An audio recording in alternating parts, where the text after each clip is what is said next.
My own sister looked me dead in the eye at our parents' funeral and whispered that I was a mistake who would get absolutely nothing. She and her smug husband thought they had stolen my entire family legacy right out from under me. They did not know I am a forensic accountant, and they definitely did not know about the secret text message I had just received from my lawyer that was about to destroy their perfect little lives. Before I continue this story, let me know where you are watching from in the comments below. Hit like and subscribe if you have ever had to stand up to toxic family members who thought they could walk all over you. I am Simone Carter, and I am 35 years old. The rain in Chicago that Tuesday felt like icy needles against my skin. The heavy mahogany caskets holding my mother and father were slowly being lowered into the damp earth. The scent of wet grass and expensive lilies hung thick in the air. I stepped forward, my black heels sinking slightly into the mud. I reached down to grab a handful of soil to drop onto the caskets. It was a final goodbye to the complicated people who gave me life. Before my fingers could even brush the dirt, the sharp tip of a black Chanel umbrella jabbed aggressively into my forearm. I recoiled and looked up to see my younger sister Chloe. She was 32 and dressed in a custom morning suit that looked more suited for a fashion runway than a graveyard. "Step back," she hissed, her voice low, but laced with absolute venom. "You have no right to stand in the front row. You are a mistake in this family. Do not dirty their graves." I stood there while the freezing rain soaked into my plain wool coat. Beside her stood Derek, her 34-year-old white husband. He was wearing a ridiculously expensive tailored suit and holding the umbrella over Chloe like she was royalty.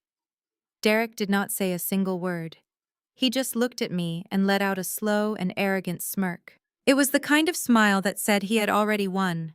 He pulled Chloe closer and whispered something in her ear, playing the role of the protective and grieving son-in-law to absolute perfection. I kept my mouth shut. I did not scream. I did not cry. I simply took a step back and let them have their hollow moment. Silence had always been my armor in the Carter family. Growing up in our affluent neighborhood, it was clear very early on that Chloe and I were playing by completely different rules. Chloe was the golden child.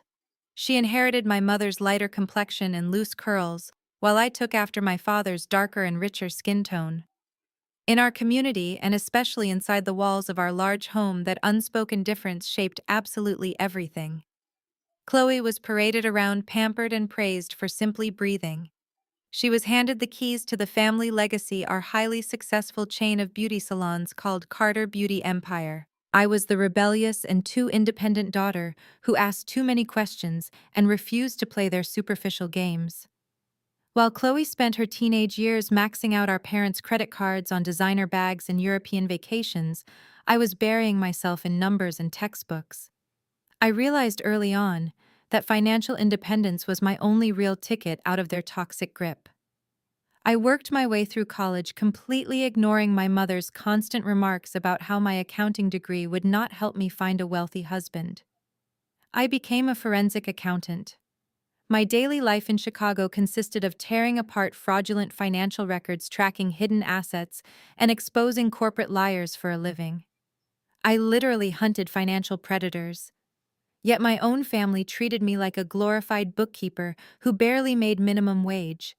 And now, standing over our parents' graves, that lifelong resentment was reaching a boiling point. Our parents had passed away suddenly in a tragic car accident just 1 week prior. The shock was still vibrating through my bones. I had spent the last 5 days arranging every single detail of this funeral. I paid for the luxury caskets, the massive floral arrangements, and the upscale reception venue out of my own pocket. I did this because Derek claimed all of Chloe's bank accounts were frozen due to the sudden probate process. I knew that was a financial lie, but I paid the massive bill anyway to ensure my parents had a proper and dignified send-off. And yet here I was, being treated like an unwanted trespasser at their burial. The pastor finished his final prayer. The small crowd of relatives and family friends began to disperse, offering their condolences to Chloe as if she were an only child. I watched as Derek placed a comforting hand on the backs of my aunts and uncles, acting like the brave new patriarch of the Carter family. He was a man who called himself an investment guru, but had never actually held down a real job since marrying my sister. He survived by leeching off the salon profits, but my parents were always too blinded by his charm to see it. They were all invited to the lavish repast dinner at an upscale restaurant downtown. I was expected to quietly disappear into the background like I always did. I was expected to go home to my apartment and let them divide the kingdom. But as I turned to walk toward my car, a cold and sharp determination settled into my chest. I knew Derek was hiding something massive. I could smell the financial rot on him from a mile away. I pulled out my phone and saw a new text message glowing on the screen. It was from Elias, our old family lawyer. The message read, "Be at my office tomorrow morning at 9 sharp. Do not engage with Derek today. Let them dig their own graves." I locked my phone, adjusted my coat, and decided I was not going home. I was going to that dinner. The drive from the cemetery to the restaurant took 20 minutes. I spent the entire ride breathing deeply and repeating Elias' text in my mind. Do not engage. Let them dig their own graves. The reception was held at one of the most exclusive steakhouses in downtown Chicago. I had specifically chosen this venue because it was my father's favorite place to celebrate major milestones. I had also quietly handed over my own platinum card to the manager that morning to cover the mandatory $15,000 minimum spend. Walking into the private dining room, I watched my extended family act like they were attending a high society gala rather than a funeral repast. Waiters in crisp white shirts circulated the room with silver trays of lump crab cakes and pouring expensive champagne. Chloe was seated at the head of the massive oak table. She was holding a crystal glass and dabbing her perfectly dry eyes with a silk tissue. Derek stood behind her, resting his hands on her shoulders like a king surveying his newly inherited kingdom.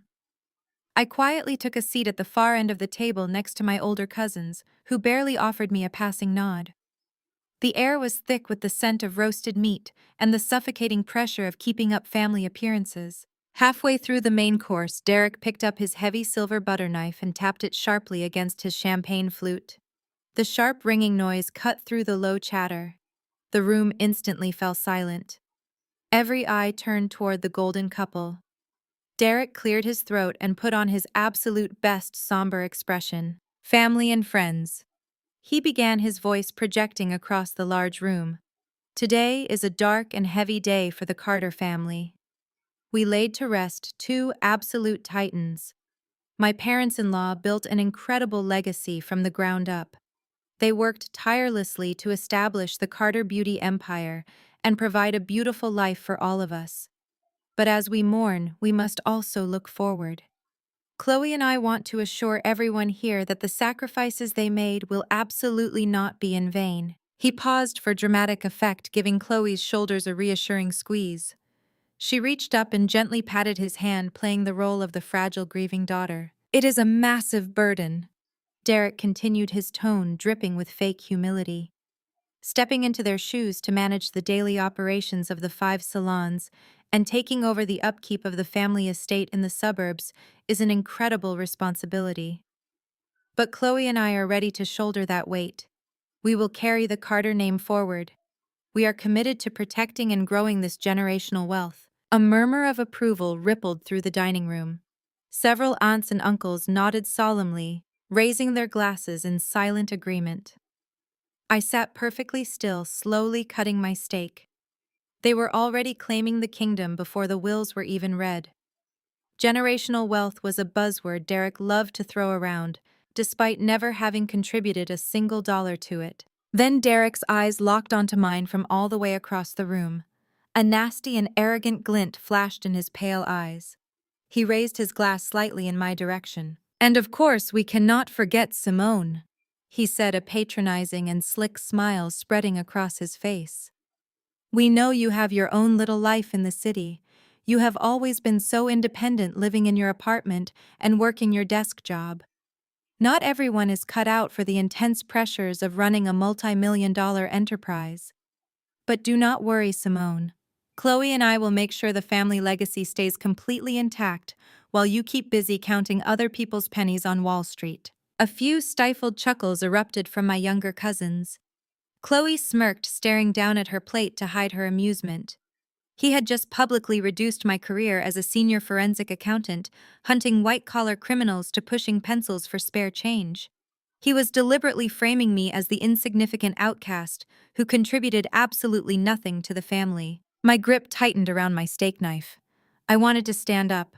I wanted to scream that I had personally funded this entire extravagant dinner because his own credit cards were getting declined across the city. I wanted to expose the fact that he had never held a legitimate job for longer than 6 months. But the image of Elias' text flashed brightly in my mind. Let them dig. I forced my muscles to relax. I picked up my water glass, raised it back at him, and took a slow, deliberate sip. Thank you, Derek, I said, my voice steady and completely devoid of emotion. I am sure you will get exactly what you deserve. He frowned for a fraction of a second, clearly disappointed that I did not break down in tears or throw a defensive tantrum. But before he could respond, my Aunt Valerie leaned aggressively across the table. Aunt Valerie was my mother's older sister and had always been Chloe's biggest cheerleader. You are so incredibly cold, Simone. Aunt Valerie snapped, her voice cutting sharply through the polite silence. Your parents are barely in the ground, and you sit there glaring at the only people willing to step up and handle this mess. I slowly turned to look at her. I am just eating my dinner, Aunt Valerie, I replied calmly. That is exactly the problem, she hissed, waving a perfectly manicured finger at me. You have ice in your veins. You showed up today looking like you were attending a corporate board meeting, not one single tear. Chloe has been an absolute wreck for a week. Chloe is the one who was always there for your parents while you were off chasing your little career and acting like you were better than us. You should be down on your knees thanking Derek and your sister for taking on the family burdens so you do not have to lift a finger. You have always been selfish, Simone. It is no wonder your parents relied on Chloe. The entire room stared at me, waiting for my reaction. The heavy silence was suffocating. I looked at Aunt Valerie and then at Derek, who was now grinning openly. They wanted me to crack. They wanted me to confirm their narrative of the angry and jealous older sister. But I knew something they did not know. I knew exactly what was waiting for them in the shadows. I gently placed my white linen napkin on the table and offered my aunt a chillingly polite smile. You are absolutely right, Aunt Valerie, I said smoothly. Chloe and Derek are about to take on a very heavy burden. I would not dream of interfering with that. The satisfaction on Chloe and Derek's faces was palpable. They thought they had successfully humiliated me in public and put me firmly in my place.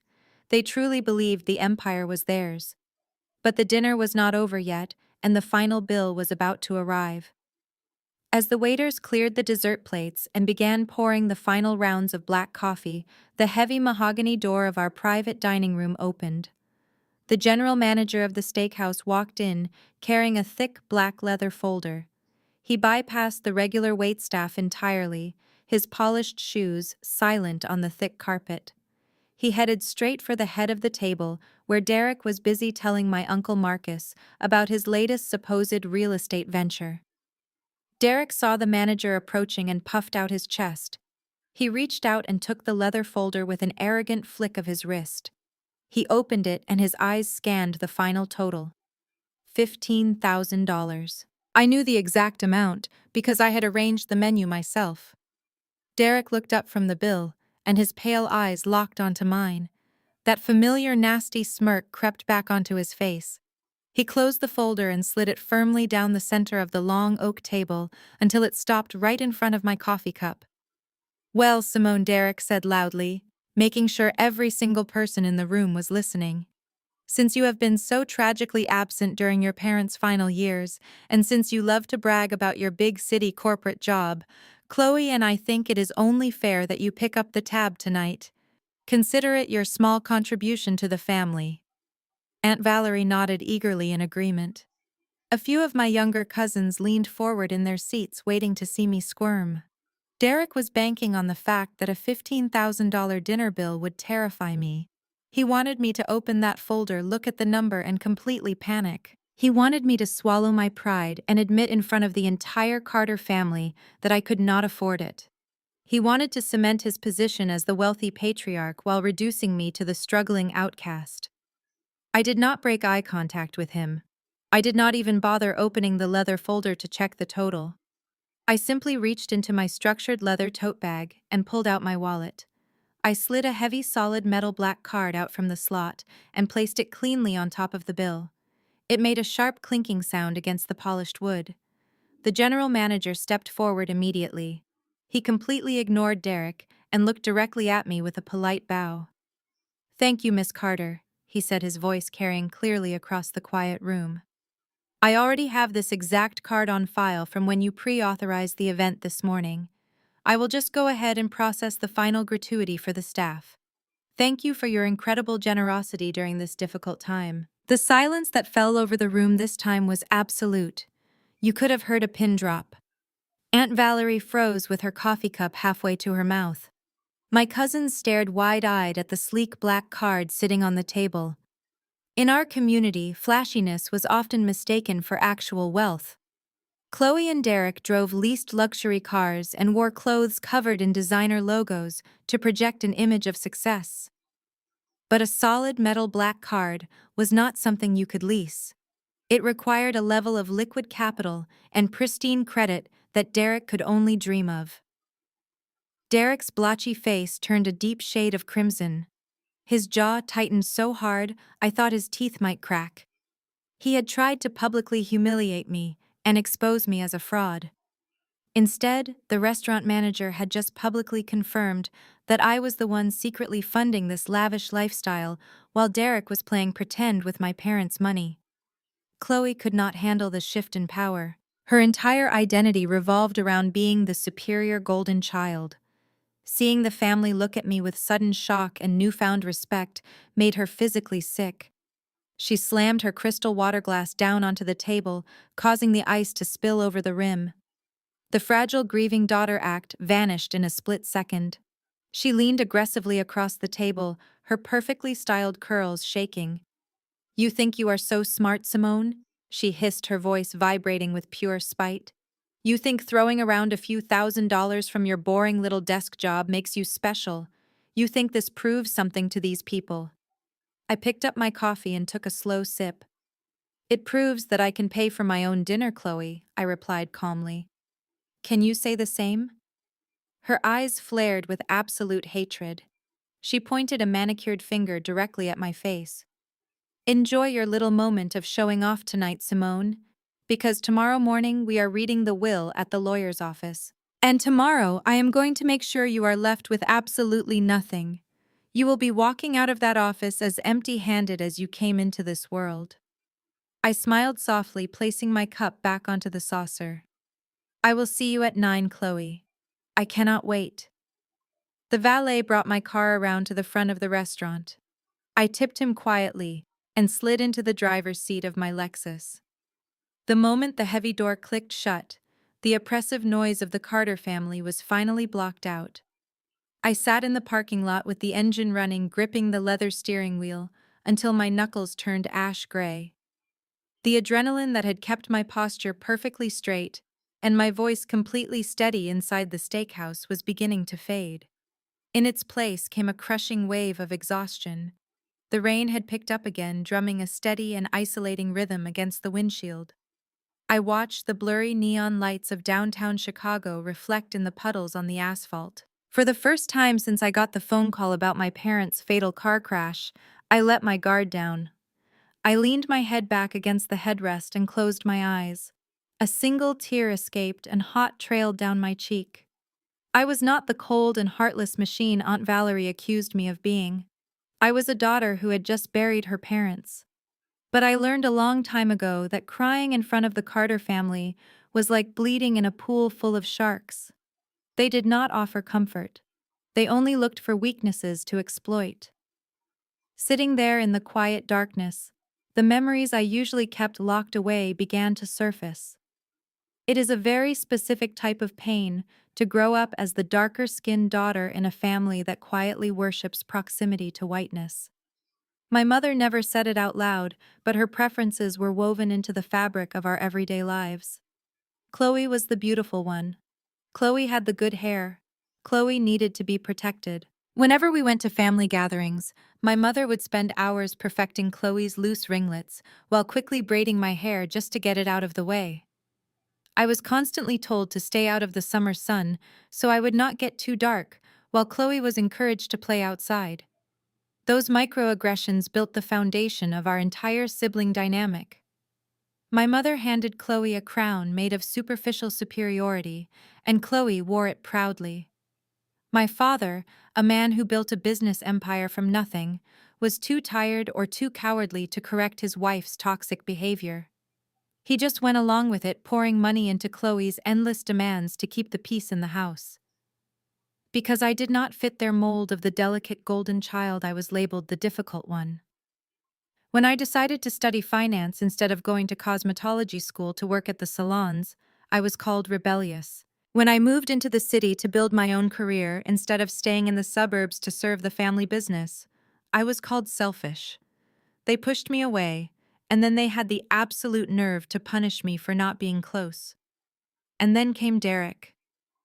When Chloe brought him home 5 years ago, my parents practically threw a parade.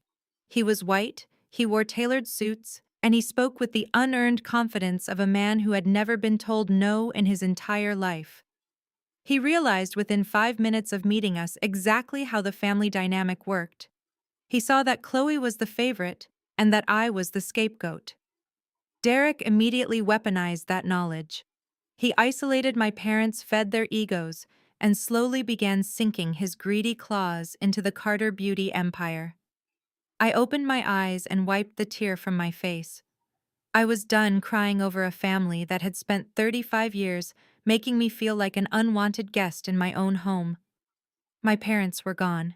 The complicated hope that they might one day see my worth was buried with them in the ground today.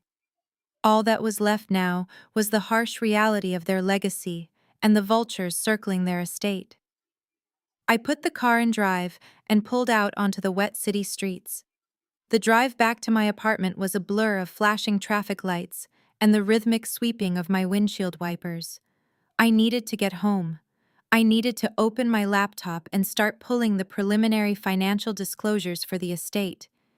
If Derek thought he was going to smoothly slide into the CEO chair and liquidate my family history to fund his pathetic lifestyle, he had severely underestimated the woman he had been mocking all night. I pulled into my building's underground parking garage and parked in my assigned spot. Before I could unbuckle my seatbelt, my phone vibrated in my purse. The bright screen illuminated the dark interior of my car. It was another text message. I picked it up and saw the name Elias Montgomery flashing on the screen. Elias was a senior partner at one of the oldest law firms in Chicago. More importantly, he had been my grandfather Theodore's personal attorney before my parents took over the business. Elias was a shrewd old-school lawyer who did not tolerate fools. He had watched the Carter family drama unfold from the sidelines for decades. I opened the message. It was short, precise, and carried the weight of a loaded gun. The text read, "Simone, I saw the credit card charge from the restaurant. Good for you, but conserve your energy. Tomorrow morning at 9 o'clock, the official will is going to be read. Derek and Chloe think they have orchestrated the perfect takeover. They are walking into my office expecting a coronation. Do not react to anything they say. Just sit back and let them gloat. They are about to receive a massive shock, and I want you to have a front row seat when their entire world collapses. Get some sleep." A slow, genuine smile finally spread across my face. I locked my phone and grabbed my bag. The mourning period was officially over. Tomorrow, the forensic accountant was going to work. The next morning, the Chicago skyline was hidden behind a thick blanket of gray fog. I walked into the downtown offices of Montgomery and Associates at exactly 5 minutes to 9. The receptionist guided me into a sprawling glass-walled conference room overlooking the city. Elias Montgomery was already seated at the head of the long marble table. He was wearing a sharp navy suit, his silver hair perfectly combed, and his expression completely unreadable. Chloe and Derek arrived right on the hour. They swept into the room like celebrities arriving at a movie premiere. Chloe was wearing a tailored white blazer that screamed newly acquired wealth, while Derek strutted beside her carrying a leather briefcase he absolutely did not need. They sat directly across from me. Chloe offered a tight and fake smile, while Derek leaned back in his plush leather chair, crossing his legs with extreme arrogance. He looked around the luxurious office as if he were already planning to buy the building. Elias did not waste any time with pleasantries. He opened a thick manila folder and adjusted his reading glasses. "We are here to execute the final will and testament of Marcus and Elaine Carter," he said, his deep voice echoing slightly in the large room. "Your parents were very specific in their instructions. I will read the distribution of assets as they have dictated." Chloe leaned forward, gripping the edge of the table. Her knuckles were white with anticipation. Derek placed a reassuring hand on her knee, but his eyes were locked hungrily on the legal documents in Elias' hands. "To my youngest daughter, Chloe Carter Sterling," Elias read aloud. "I leave the primary family residence located in the Oak Brook suburb, including all furnishings and personal property within. The property is fully paid off and valued at $2.5 million. Chloe let out a loud, dramatic sigh of relief and pressed her hand to her chest. "Oh, thank God," she whispered, wiping away a non-existent tear. Derek grinned, showing all his teeth. He practically vibrated with excitement. Elias continued without pausing. "Furthermore, to Chloe, I leave 100% of the shares and full operational control of the Carter Beauty empire, including all 5 salon locations currently operating under the corporate umbrella. You are hereby appointed as the sole executive director of the company." Derek let out a low whistle. "We did it, babe," he whispered loudly to Chloe. "We are going to take this empire to the next level. I already have investors lined up for the expansion." They did not even try to hide their greed. They acted as if my parents' passing was nothing more than a highly profitable business transaction. I sat quietly with my hands folded in my lap. I watched them celebrate their massive inheritance while I waited for my name to be called. I knew the Carter Beauty empire was lucrative, but I also knew my parents had poured every single dime they made into maintaining their flashy lifestyle and covering Derek's constant financial blunders. Handing him the keys to the company was like handing a toddler a loaded weapon. Elias cleared his throat loudly, forcing Derek and Chloe to quiet down. He turned the page and looked directly at me. His eyes were calm and steady. "To my eldest daughter, Simone Carter." Elias read, his tone softening just a fraction. "I leave my deepest apologies for the burdens you have had to carry. In accordance with the strict instructions left by your late grandfather, Theodore Thurs leave you his personal ledger and the key to his private deposit box." Elias reached into his briefcase. He pulled out a small velvet pouch and slid it across the smooth marble table toward me. I reached out and opened it. Inside was a small tarnished brass key that looked like it had not been used in decades. Along with the pouch, Elias handed me a battered brown leather notebook. The edges of the pages were yellowed and curled. I stared down at the items. A rusty key and an old notebook. That was it. 35 years of being the dutiful daughter, of staying out of trouble and building a respectable life, had amounted to a handful of literal antique garbage. For a brief second, the silence in the room was deafening. Then Derek broke it. He threw his head back and burst into loud and genuine laughter. The sound bounced off the glass walls, filling the room with his cruel amusement. Chloe joined in, giggling behind her manicured hand. "Are you serious?" she asked Elias, still laughing.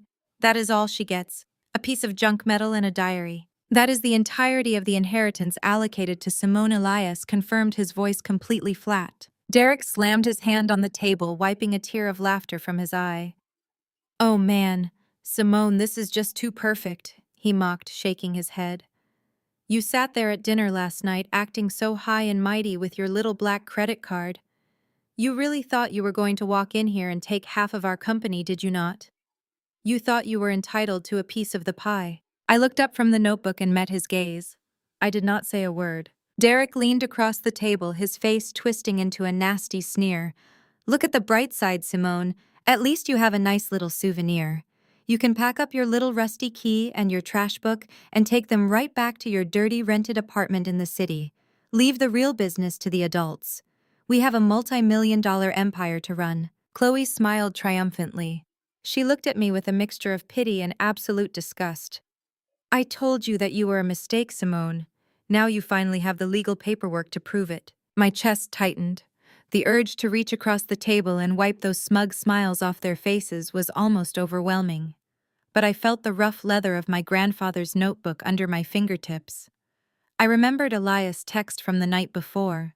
Let them dig their own graves. I carefully placed the key inside my purse and tucked the notebook under my arm. I stood up from the table, my posture perfectly straight. I looked at Derek, who was practically hyperventilating with joy over his new toy company. Then I looked at Elias, who gave me a microscopic nod. Thank you, Elias, I said calmly. If we are finished here, I have to get back to work. I turned and walked out of the conference room, leaving my sister and her husband to celebrate their hollow victory. They thought they had just won the lottery. They had absolutely no idea they had just inherited a ticking time bomb. I had my hand on the heavy glass handle of the conference room door, fully prepared to walk out and leave them to their arrogant celebration.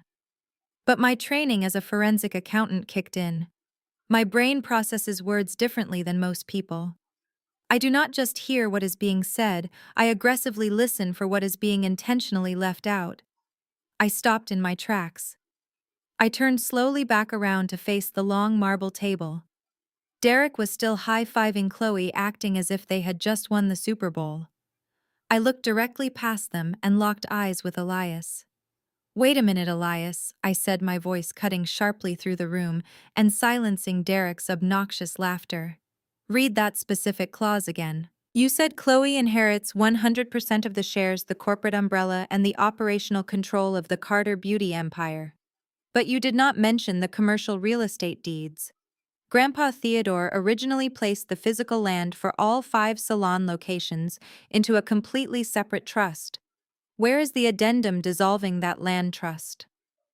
Elias simply stared at me over the rim of his reading glasses. His face remained perfectly blank, but I saw a microscopic flicker of approval in his eyes. He knew exactly what I was doing. Before Elias could even open his mouth to answer my technical question, the heavy leather chairs in the back of the room violently scraped against the floor. Aunt Valerie and Uncle Marcus, who had been sitting quietly in the gallery as official family witnesses, jumped to their feet. They descended upon me like a pack of rabid wolves protecting their favorite cub. You are absolutely unbelievable, Simone. Aunt Valerie shrieked, her face turning a splotchy shade of red. Your parents' bodies are barely cold in the ground, and you are already standing here looking for legal loopholes to steal from your own sister. I am not trying to steal anything, Aunt Valerie, I replied, keeping my voice entirely neutral. I am asking a standard legal question about the phrasing of the assets. A corporate entity and the physical land it sits on are 2 completely different legal classifications. Do not use your fancy Wall Street vocabulary on us, Uncle Marcus barked, pointing a thick finger in my direction. We all know exactly what you are doing. You have been jealous of Chloe since the day she was born. You could never stand the fact that your mother and father trusted her more than they trusted you. Derek leaned back in his chair and crossed his arms over his chest. He did not need to say a single word. He was perfectly content letting my own blood relatives do the dirty work of tearing me down. Chloe put on her best victim face, shrinking into her designer blazer, and looking at our aunt and uncle with wide, innocent eyes. She just cannot let me have anything. Aunt Valerie. Chloe whimpered, dabbing her dry eyes. She knows Derek and I need this business to support the family. She makes a 6-figure salary in the city, and she still wants to take the only thing our parents left for me. That is exactly right, Uncle Marcus growled, taking a step toward me to physically intimidate me. You are a greedy and bitter woman, Simone. You chose to abandon this family years ago to go live your independent lifestyle. Now that there is money on the table, you suddenly want to play the technicality game. You should be deeply ashamed of yourself. I stood completely still and let their misplaced rage wash over me. This was the exact dynamic that had suffocated me my entire life. If Chloe wanted something, it was her divine right. If I asked a simple logical question, I was labeled aggressive, greedy, and jealous. They were completely blinded by their devotion to the golden child. They were so eager to defend Chloe's unearned crown that they could not see the massive financial sinkhole Derek had actually dug for them. "You are right, Uncle Marcus," I said, my voice dropping to a dangerously quiet pitch. "I do live an independent lifestyle, because if I had depended on this family for my survival, I would have starved a long time ago." Aunt Valerie gasped, clutching her pearls in mock horror. I did not give her the satisfaction of another response.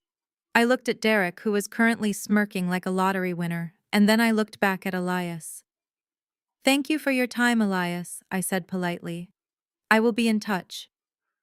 I pushed the glass door open and walked out into the quiet carpeted hallway of the law firm. I could hear Aunt Valerie still loudly complaining about my attitude through the thick glass, but the sound was completely muffled. I walked straight to the elevator banks and pressed the down button. My heart was beating fast, but my mind was crystal clear.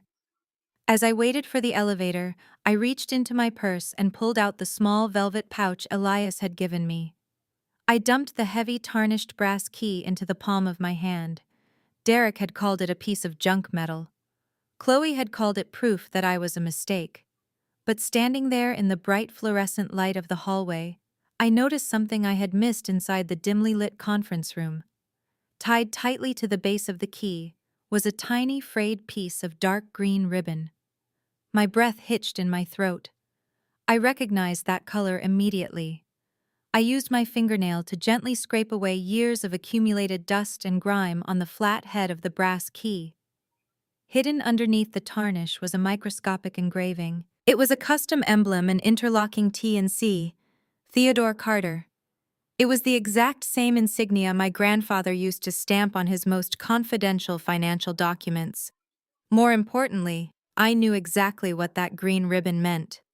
Grandpa Theodore used to color-code his safety deposit boxes at the First National Bank of Chicago. Green was the color he exclusively used for real estate deeds. The elevator doors pinged and slid open. I stepped inside the empty car and watched the doors close, completely shutting out the Carter family and their fake empire. I gripped the brass key so tightly it dug painfully into my palm. My parents had left Chloe a business that I knew for a fact was drowning in Derek's hidden debts. But my grandfather had bypassed them entirely. He had reached from beyond the grave to hand me the one thing that actually mattered: the land. I drove straight from the law firm to the Oak Brook suburbs. I had been staying at my parents' house for the past week to handle the funeral arrangements, and I needed to pack my remaining clothes. The house was dead quiet when I unlocked the heavy oak front door. I walked upstairs to my old bedroom and pulled my suitcase from the closet. I had only been folding my clothes for 10 minutes when the sharp flash of red and blue lights illuminated the bedroom wall. I walked to the window and looked down. 2 police cruisers were parked in the circular driveway. I heard the heavy thud of the front door swinging open, followed by Derek's loud voice echoing in the foyer. I zipped up my suitcase and walked out to the landing. 2 police officers were standing at the bottom of the staircase with their hands resting near their duty belts. Derek and Chloe stood right behind them. "Officer, that is her," Derek said, pointing a finger up at me. "She is a disgruntled family member who is trespassing on our private property." We asked her to leave and she completely refused. It was a blatant and pathetic lie. I had not spoken a single word to them since I walked out of the law office. I walked slowly down the stairs, pulling my suitcase behind me. The older police officer stepped forward holding a piece of paper. Derek had actually rushed to the county clerk's office right after the will reading to get a certified copy of the house deed, just so he could use it as a weapon against me tonight. "Mom," the officer said politely but firmly, "the gentleman here has provided legal documentation proving that his wife is the sole owner of this residence. They are officially requesting that you vacate the premises immediately. If you refuse, we will have to escort you out." I looked at Chloe. She was wearing silk pajamas and clutching Derek's arm, acting as if my presence in the house was a literal threat to her safety. She desperately wanted a scene. She wanted me to scream and cry and beg to stay in my childhood home. She wanted the police to drag me out in handcuffs so she could completely destroy my dignity and prove she was the ultimate winner. "I am leaving, officer," I said calmly. "I just needed to pack my personal belongings." I rolled my suitcase past the officers. Derek leaned in close as I walked by his cheap cologne mixing with the smell of the damp evening air. "Do not ever show your face around here again, Simone," he whispered harshly. "This is our house now. You are officially homeless in the suburbs." Chloe let out a high-pitched laugh that echoed off the vaulted ceilings. "Bye, Simone," she chirped. "Have a safe drive back to your miserable little life." I walked out the front door and down the driveway. I loaded my suitcase into the trunk of my car while the police watched to ensure I actually left the property. I put the car in drive and pulled out of the neighborhood, leaving behind the only home I had ever known. The betrayal stung, but the absolute stupidity of their actions was almost comical. They were aggressively defending a house that I already suspected was nothing more than a sinking financial ship. I was too exhausted to make the long drive back to my apartment in the city, so I pulled off the highway and checked into a cheap roadside motel. The room smelled like stale cigarette smoke and bleach. The harsh neon light from the street lamp outside filtered through the broken plastic blinds, casting long shadows across the worn carpet. I sat down on the edge of the lumpy mattress and opened my purse. I pulled out my grandfather's weathered leather notebook and set it on my lap. The cover was worn smooth from years of use. I took a deep breath and opened the first page.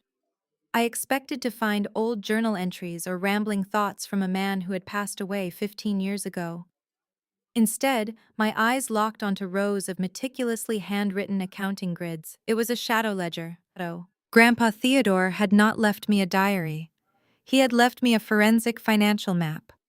The pages were filled with routing numbers, offshore accounts, and property tax identification codes. He had tracked every single dollar that built the Carter beauty empire from the ground up. I flipped through the thick pages, my mind racing, as I recognized the complex structure of a massive real property trust. Toward the very back of the notebook, I noticed a strange bulge in the binding. I carefully slid my fingernail into the seam and pulled out a thick, folded piece of heavy parchment paper. It was a handwritten letter. The ink was faded, but the sharp, angled handwriting was unmistakably his. I unfolded the heavy paper under the dim light of the motel bedside lamp. My heart hammered against my ribs as I read the first sentence. "Simone, if you are reading this, it means our family company has been hijacked by thieves and your parents were too blind to stop it." I sat frozen on the edge of the motel bed, staring at the faded ink. The letter continued in his precise and sharp handwriting. "Your mother and father mean well, but they are weak when it comes to your sister. They have always given Chloe whatever she cried for. I built this empire with blood and sweat during a time when banks would not even look twice at a black man asking for a commercial loan. I refuse to let my legacy be liquidated by whoever she decides to marry to fund a life of meaningless luxury. That is why years ago, I quietly restructured the corporation. I separated the operational business from the physical real estate. I gave your parents the company shell to manage. But the land, Simone, the actual dirt those buildings sit on, that belongs to you. Go to the First National Bank. Use the key. Protect the legacy." Tears pricked my eyes, but they were not tears of grief. They were tears of profound validation. For 35 years, I was made to feel like I was crazy. I was told I was the cold and ungrateful daughter. But my grandfather saw me. He saw my work ethic. He saw through the golden child facade, and he saw right through the fake charm of the men who would eventually try to drain our family dry. He trusted me with the one thing that held real power. I barely slept that night. At exactly 8 in the morning, I checked out of the motel and drove straight into the heart of the downtown financial district. The First National Bank of Chicago was an imposing stone building with massive marble pillars. I walked through the revolving glass doors, my heels clicking sharply against the polished floor. I bypassed the standard teller lines and walked directly to the private wealth management desk. I presented my identification and the tarnished brass key with the tiny green ribbon. The senior vault manager, a distinguished older black man with silver hair, checked my credentials against a heavily guarded digital ledger. His eyes widened slightly when he saw my grandfather's name. He nodded respectfully and escorted me back into the secure holding area. We walked past rows of massive steel doors until we reached a private viewing room deep inside the vault. He unlocked the heavy metal box, pulled out a long steel tray, and set it on the table before quietly leaving the room to give me privacy. My hands were actually shaking as I lifted the lid. Inside the box there was no cash. There was no jewelry. There was only a thick stack of legal documents printed on heavy archival paper, secured with a thick rubber band. I pulled the stack out and laid it flat on the steel table. The bold heading at the top of the first page read, Irrevocable Commercial Land Trust. I spent the next hour sitting in that cold vault doing what I do best. I analyzed the contracts. I traced the property lines. I read every single clause and legal stipulation. Grandpa Theodore was an absolute genius. He had set up a bulletproof legal barricade. Here was the reality of the situation. The Carter beauty empire consisted of 5 massive high-end salon locations spread across the most lucrative neighborhoods in Chicago. Chloe and Derek legally owned the limited liability company. They owned the brand name. They owned the styling chairs, the mirrors, the inventory, and the operational bank accounts. But they did not own the buildings. They did not own the parking lots. They did not own the land. According to the trust documents, the operational company was legally nothing more than a commercial tenant leasing the property from the trust. And I was the sole beneficiary and executing trustee of that land. A slow and dangerous smile spread across my face as the magnitude of this revelation washed over me. Derek thought he had orchestrated the perfect heist. He had manipulated my parents into handing over the keys to a multi-million-dollar business. He was probably already planning to sell the salons or take out massive commercial loans against the property value to fund his ridiculous investments and buy more designer suits. But you cannot sell a building you do not own. You cannot take out a mortgage on land that does not belong to you. Derek and Chloe were holding the steering wheel of a car, but I completely owned the engine and the tires. I carefully placed the documents back into the steel box and locked it. I kept one certified copy of the master deed in my leather briefcase. Walking out of the bank into the bright morning sunlight, the heavy weight that had been crushing my chest for the past week completely vanished. I was no longer the discarded daughter mourning her parents in the shadows. I was the landlord. My phone buzzed in my pocket. It was an automated news alert from a local Chicago business journal. I had set up keyword trackers for the family business years ago. I opened the notification and read the headline. Carter Beauty Empire announces change in leadership as new CEO. Derek Sterling teases major corporate acquisition and aggressive expansion. I actually laughed out loud right there on the sidewalk. Derek could not even wait 24 hours after the will reading to run to the press and stroke his own ego. He was publicly bragging about an empire he thought he controlled. He had absolutely no idea he was just a glorified renter living on my property. And very soon, I was going to come collecting the rent. I walked the 6 blocks from the bank back to my apartment building with a renewed sense of purpose. The news alert on my phone was all the motivation I needed. Derek wanted to play the role of the visionary CEO in the press. I was going to pull back the curtain and expose the complete financial disaster he was hiding.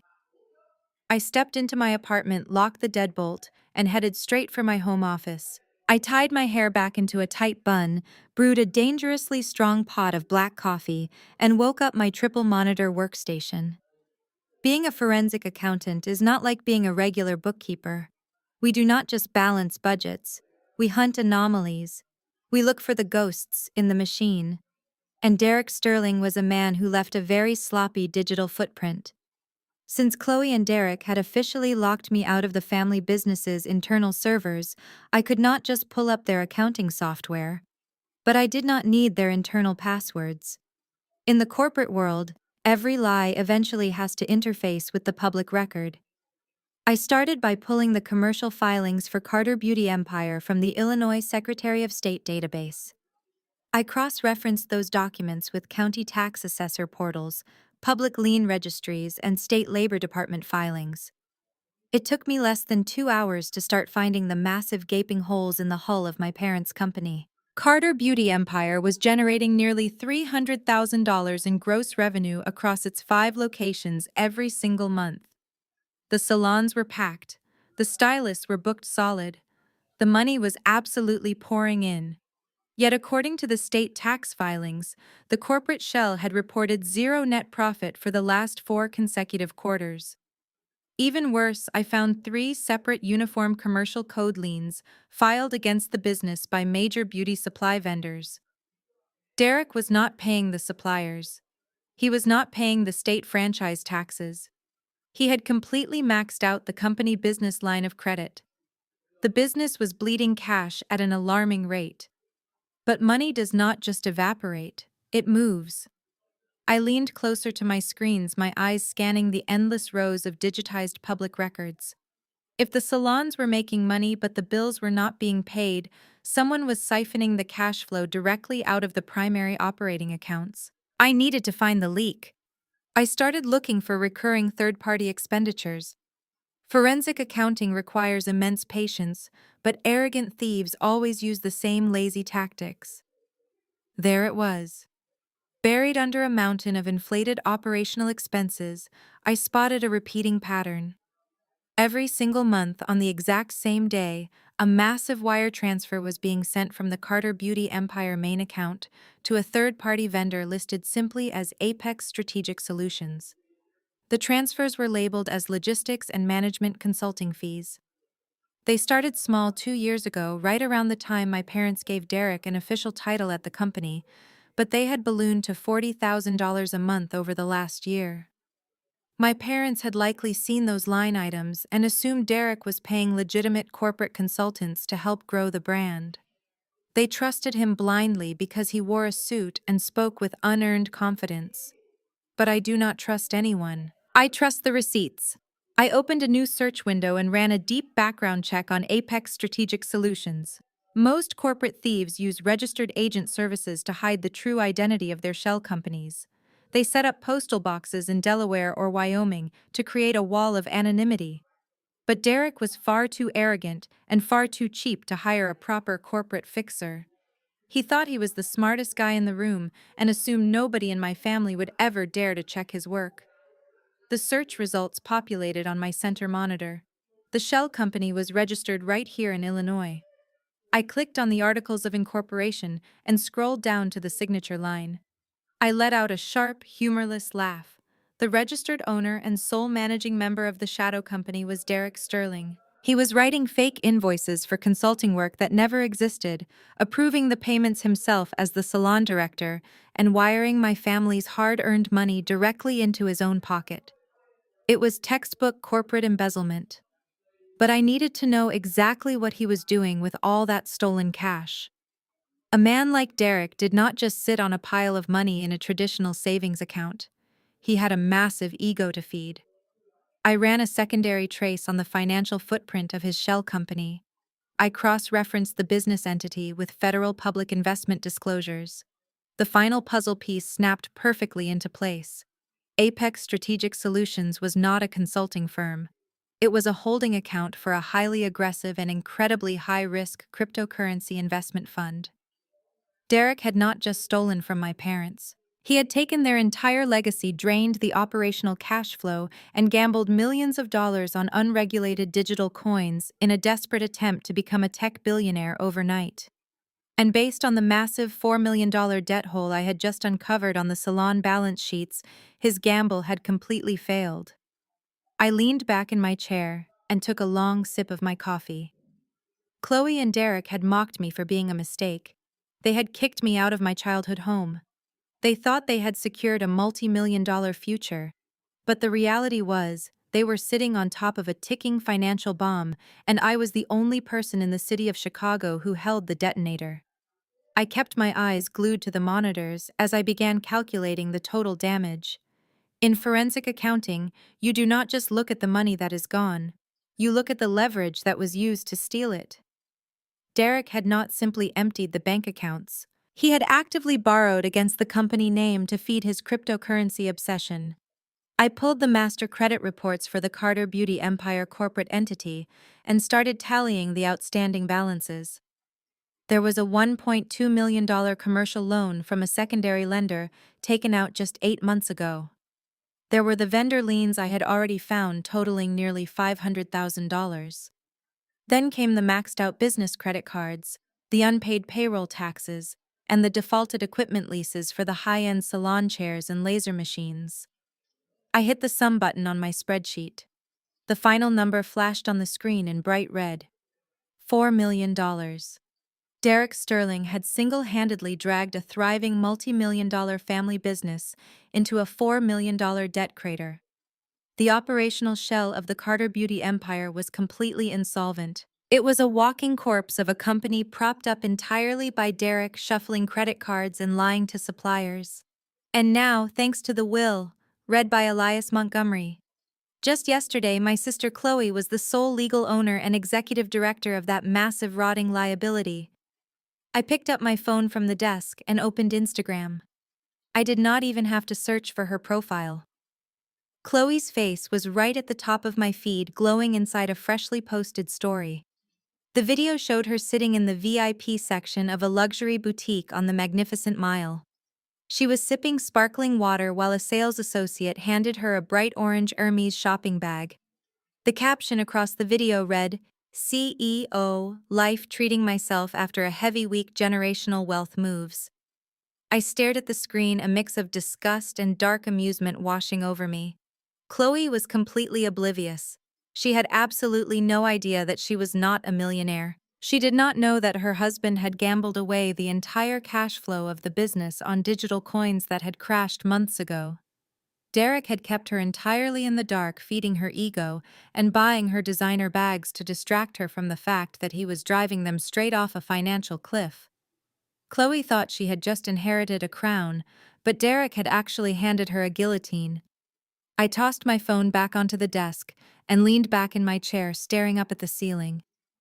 My mind started working backward, analyzing the timeline of the debt and the strange behavior of my parents over the last year. My father was an enabler, and my mother worshipped the ground Chloe walked on. But my father was not an idiot. He had built those salons with his bare hands. He knew how to read a basic profit and loss statement. The vendor liens and the overdue tax notices would have been mailed directly to the Oak Brook house. There was absolutely no way my parents were unaware of the catastrophic financial trouble Derek had caused. They had to have known the business was failing. Suddenly, the suffocating atmosphere of the will reading made perfect sense. The realization hit me so hard it literally took my breath away. My parents did not leave the company to Chloe out of pure favoritism. They left it to her because they were terrified of the debt. They knew Derek had ruined the operational side of the business, and they knew the walls were closing in.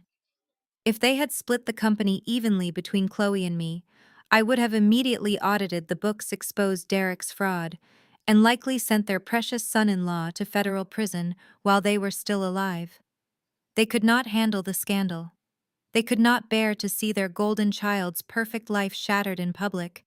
So they took the coward's way out. They legally dumped the entire toxic corporate shell, along with its $4 million in liabilities, directly onto Chloe and Derek. They let Derek keep his fake CEO title and his hollow pride. But my father knew that when the house of cards finally collapsed, the creditors would come looking for the most valuable asset the family had: the land. If Derek had control of the land trust, he would have sold the physical property out from under the salons to cover his crypto losses, leaving the Carter family with absolutely nothing. That is why my father went to Elias Montgomery and utilized Grandpa Theodore's original land trust structure. My parents gave Chloe the debt to keep the peace, but they handed me the key to the land to protect the legacy. They knew I was the strong one. They knew I was the only person in the family with the intelligence and the ruthlessness required to clean up a disaster of this magnitude. Even in death, they were treating me exactly the same way they always had. I was the designated fixer. I was the one expected to endure the humiliation, stay in the shadows, and quietly save the family from its own stupidity. A cold, hard knot formed in my stomach. They wanted me to be their silent savior, but I was done playing the reliable, invisible daughter. If I was going to clean up this mess, I was going to do it my way, and I was going to make sure everyone involved felt the absolute maximum amount of pain. I closed out of my spreadsheets and securely backed up all the financial records to an encrypted external drive. I had the receipts. I had the proof of the embezzlement, the debt, and the land ownership. Now it was time to step out of the shadows and let my sister know exactly what kind of empire she was actually running. It was time to pay a little visit to the flagship salon. The flagship location of the Carter Beauty Empire was situated in the heart of the Gold Coast neighborhood. My father had spent millions outfitting the massive space. It was a temple of high-end beauty, featuring imported Italian marble floors, crystal chandeliers, and rows of pristine styling stations. It catered to an elite clientele offering premium silk presses, custom wigs, and luxury extensions. When I pushed through the heavy glass doors that afternoon, the salon was buzzing with energy. The scent of expensive hair serums and freshly brewed espresso filled the air. I spotted Chloe immediately. She was sitting in the premier VIP chair in the center of the room, having her hair styled by Miss Renee, a senior cosmetologist who had worked for our parents for 15 years. Chloe was holding her new orange Hermes bag in her lap, sipping a glass of complimentary champagne, and loudly complaining to Miss Renee about the stress of being the new CEO.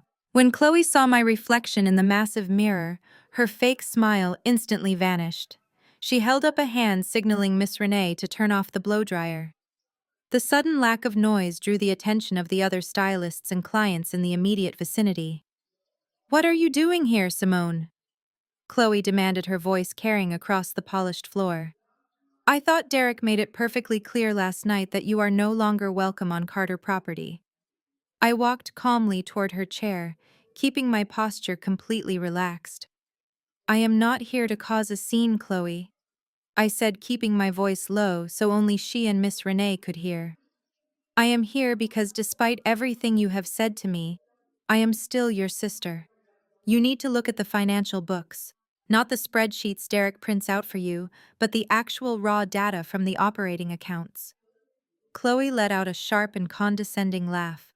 She crossed her legs and took a slow sip of her champagne. "Are you seriously coming into my salon to give me unsolicited accounting advice right now? You are pathetic, Simone. You lost. The will was completely legal and the empire belongs to me.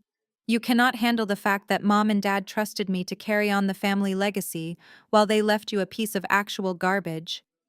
I ignored her insult and leaned in just a fraction closer. "Listen to me, Chloe. Derek is lying to you. Ask him about the $1.2 million commercial loan he took out 8 months ago. Ask him why 3 of your biggest beauty supply vendors have filed liens against the business for unpaid invoices. Ask him about a shell company called Apex Strategic Solutions. He is bleeding this company dry, and if you do not step in right now, you are going to be legally responsible for millions of dollars in debt." For a split second, I saw a flicker of confusion in her eyes. Miss Renee shifted uncomfortably behind the chair, clearly not wanting to hear the dark secrets of her employer's business. But then Chloe's ego took over. Her defense mechanism had always been to attack me whenever she felt threatened. She stood up from the styling chair, smoothing down her expensive blazer. She decided that if I was going to challenge her, she was going to completely destroy me in front of her entire staff. "Excuse me, everyone." Chloe projected her voice loudly, ensuring that every single stylist, receptionist, and client in the salon stopped what they were doing to listen. "My sister Simone has apparently lost her mind. She is so incredibly bitter about being written out of our parents' will that she is now coming into my place of business to spread ridiculous lies about my husband." I sighed, feeling a deep wave of secondhand embarrassment for her. "Chloe, please stop doing this," I warned her quietly. "You are embarrassing yourself." "I am embarrassing myself," she shrieked, her face flushing with anger. You are the one who showed up uninvited to a property you do not own. You are just a jealous little desk worker who cannot stand the fact that Derek and I are actually successful. We are building generational wealth while you sit alone in your rented apartment making up imaginary debts because you have absolutely nothing else going on in your miserable life.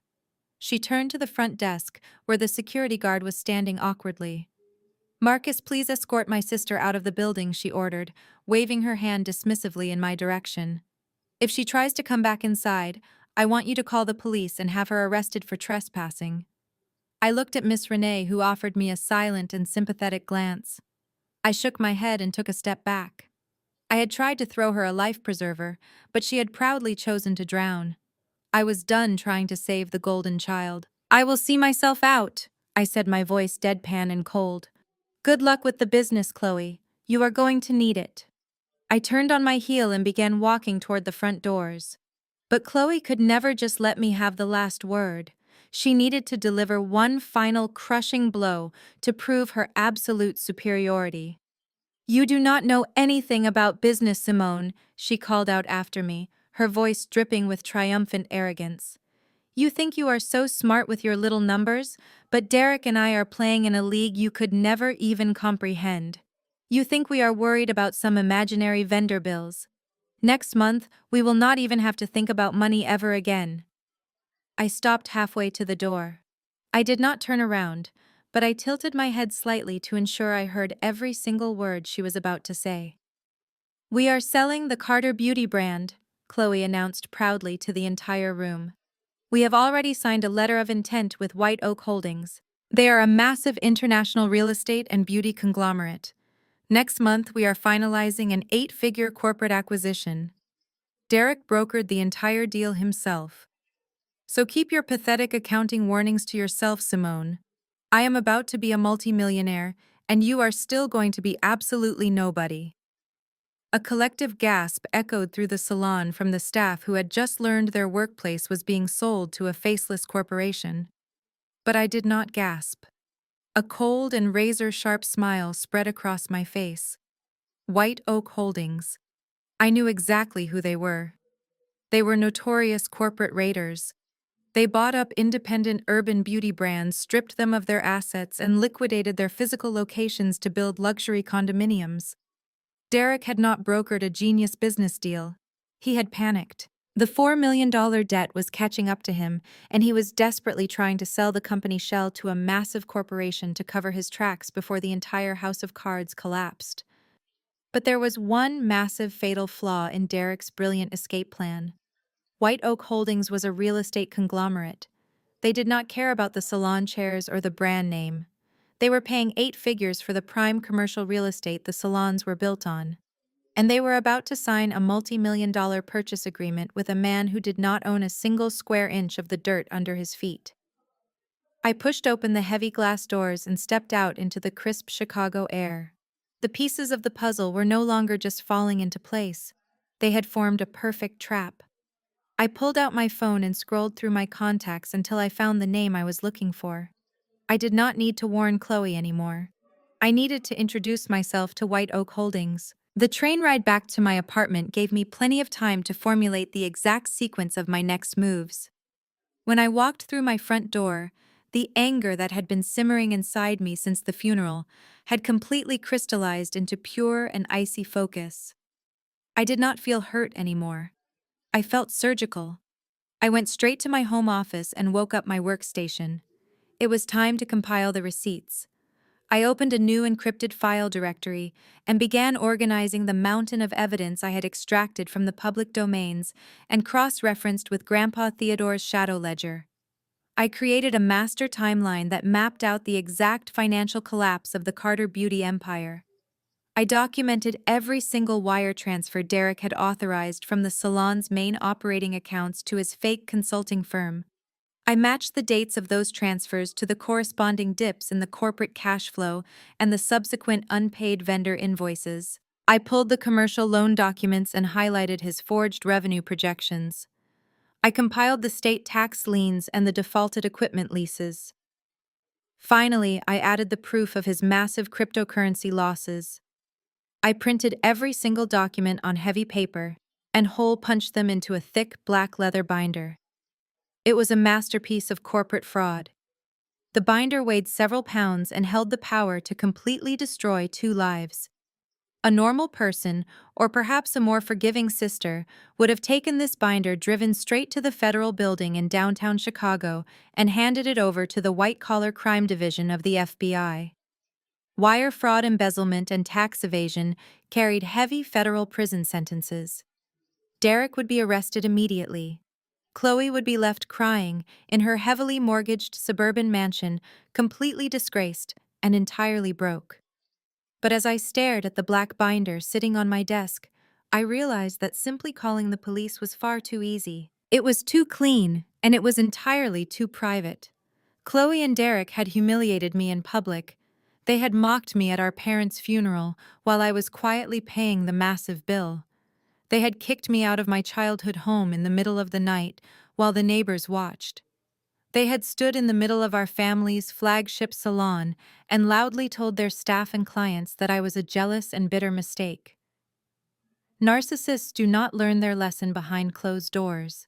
They only understand pain when their carefully crafted public image is shattered in front of the exact people they are trying to impress. They wanted to play high-stakes corporate games. They wanted to brag about generational wealth and 8-figure acquisitions. I was going to let them play right up until the final buzzer. I wanted them to climb to the very top of their imaginary pedestal. I wanted them to taste the victory, so the inevitable fall would absolutely destroy them. I turned my attention back to my monitors and ran a deep background profile on White Oak Holdings. They were a ruthless international real estate conglomerate known for hostile takeovers. They bought up independent urban beauty brands, stripped them of their usable assets, and liquidated their physical locations to build luxury condominiums. A standard due diligence period for an 8-figure acquisition usually took months. But Derek was clearly panicking. The $4 million debt was breathing down his neck. He was likely pushing the White Oak executives for an expedited close, probably offering a massive discount just to get his hands on the cash before the creditors seized the salons. White Oak's legal team would eventually find the massive debt hidden in the corporate shell. But corporate lawyers often relied on the disclosures provided by the seller during the initial phases. They might not dig deep enough into the municipal zoning archives to find Grandpa Theodore's original land trust until the very last minute. I could not risk them backing out of the deal early and quietly. I needed them at the closing table. I needed to guide them directly into the trap. I opened a secure and untraceable email client. I did not use my real name or my firm credentials. I needed to pique the interest of a billionaire corporate raider without showing my entire hand. I found the direct executive email address for Jonathan Caldwell, the primary managing partner of White Oak Holdings. I stared at the blinking cursor for a moment before my fingers began flying across the keyboard. I kept the subject line short and highly alarming. Critical liability warning regarding Carter Beauty Empire acquisition. I kept the body of the email equally precise. Dear Mr. Caldwell, you are currently in the final stages of acquiring the Carter Beauty Empire. Your legal team is reviewing the operational shell of the company, but they are completely blind to the foundational assets. The man sitting across the negotiation table from you is selling you a $4 million debt bomb. More importantly, he does not own a single square inch of the commercial land your future development depends on. If you want to avoid a catastrophic public relations disaster and a massive financial loss, you will meet with me. I hold the actual property deeds. I did not sign the email. I simply attached a single heavily redacted page of Grandpa Theodore's land trust. The redactions hid my identity, but clearly showed that the Carter Beauty LLC was merely a tenant on the property and had absolutely no legal right to sell the land. I read over the message one final time, ensuring every word carried the exact amount of professional threat required to get a billionaire's attention. Then I hit send. The trap was officially set. Derek and Chloe thought they were weeks away from becoming unimaginable wealthy. They had no idea that their entire future was now resting in the inbox of a ruthless CEO who was about to realize he was being conned by an amateur. And I was going to make sure I was sitting right next to him when the truth finally came out. For the next 48 hours, I lived in absolute silence. I went to my office, drank my black coffee, and did my job analyzing offshore accounts for my corporate clients. But my mind was constantly running a secondary simulation, calculating exactly how long it would take for a massive entity like White Oak Holdings to process my anonymous warning. In the world of high-stakes corporate acquisitions, silence is never empty. Silence means the lawyers are scrambling, the executives are screaming, and the accountants are frantically tearing through the municipal archives, trying to figure out if they are about to be humiliated. On Thursday evening, I returned to my apartment and found a thick black envelope sitting on my kitchen counter. It had been hand-delivered by a private courier service. The paper was heavy, expensive cardstock. The moment I touched it, I knew exactly who it was from. Derek and Chloe never missed an opportunity to waste money on superficial aesthetics. I slid my finger under the wax seal and pulled out the invitation. It was printed in ridiculous gold-embossed lettering. The elegant script announced a private gala at the Drake Hotel, an incredibly exclusive venue in downtown Chicago. The event was officially being billed as a pre-acquisition celebration for the Carter Beauty Empire and White Oak Holdings. I flipped the invitation over. On the back, written in Chloe's loopy and unmistakable handwriting, was a personal message. Simone, Derek, and I are officially signing a $6 million preliminary cash buyout this Saturday night at the gala. I decided to be the bigger person and invite you. Come see what actual generational wealth looks like. I know things are tight for you on a clerical salary, so please enjoy the open bar and the free food. Do try to dress appropriately and not embarrass us. I stood in my kitchen and read the note 3 times. I actually had to force myself not to laugh out loud. $6 million. Derek had been bragging about an 8-figure deal just 2 days ago at the salon. Now the number had miraculously dropped to 6 million. It was incredibly obvious what had happened. Derek was panicking.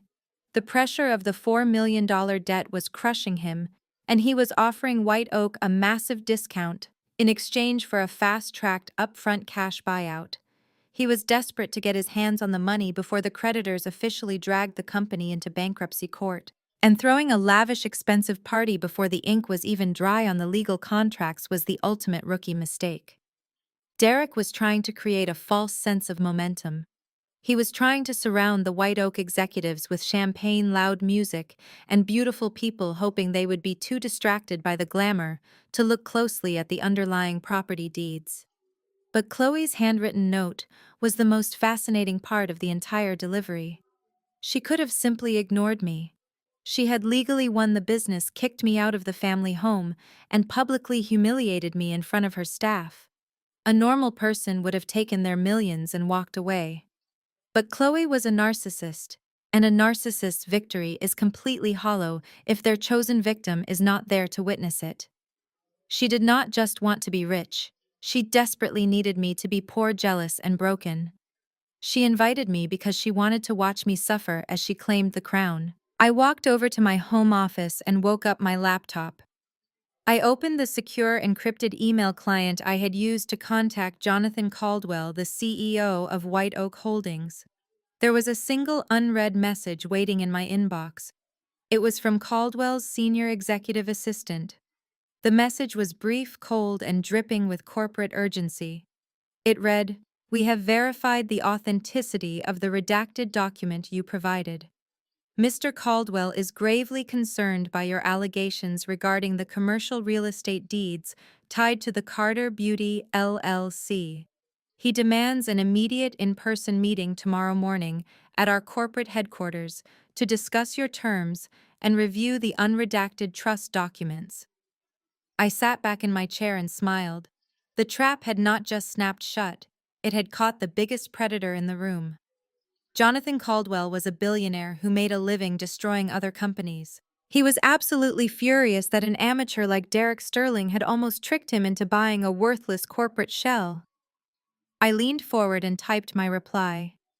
Please inform Mr. Caldwell that I do not do business in boardrooms on a Friday morning. I will be attending the Carter Beauty pre-acquisition gala at the Drake Hotel this Saturday night. Tell Mr. Caldwell to meet me near the private bar at 9 o'clock. He will know who I am. We will discuss the future of the land while my arrogant brother-in-law pays for our drinks. I hit send and immediately closed the laptop. The chessboard was set. Derek and Chloe had unknowingly paid for the exact venue where their absolute destruction was going to take place. I walked out of my office and went straight to my bedroom closet. I bypassed the rows of sensible black suits, conservative navy blazers, and beige dresses I normally wore to blend into the background. For 35 years, I had dressed to make my family comfortable. I had dimmed my own light and muted my own presence just so Chloe could shine brighter. I was always the reliable, invisible sister standing in the shadows. Not this Saturday. I reached all the way to the back of the closet and pulled out a heavy garment bag.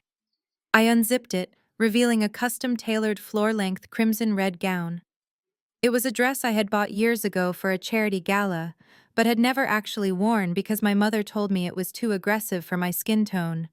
It was sharp-structured and completely unapologetic. It clung to my curves and demanded absolute attention. In a ballroom full of corporate executives wearing safe gray suits, and amidst my family desperately trying to look like old money in their predictable black and white designer outfits, red was a massive threat. Red was the color of a warning label. Red meant I was no longer hiding. Chloe had asked me to dress appropriately for her celebration. I was going to give her exactly what she asked for. I was going to show up to the slaughterhouse dressed like the executioner.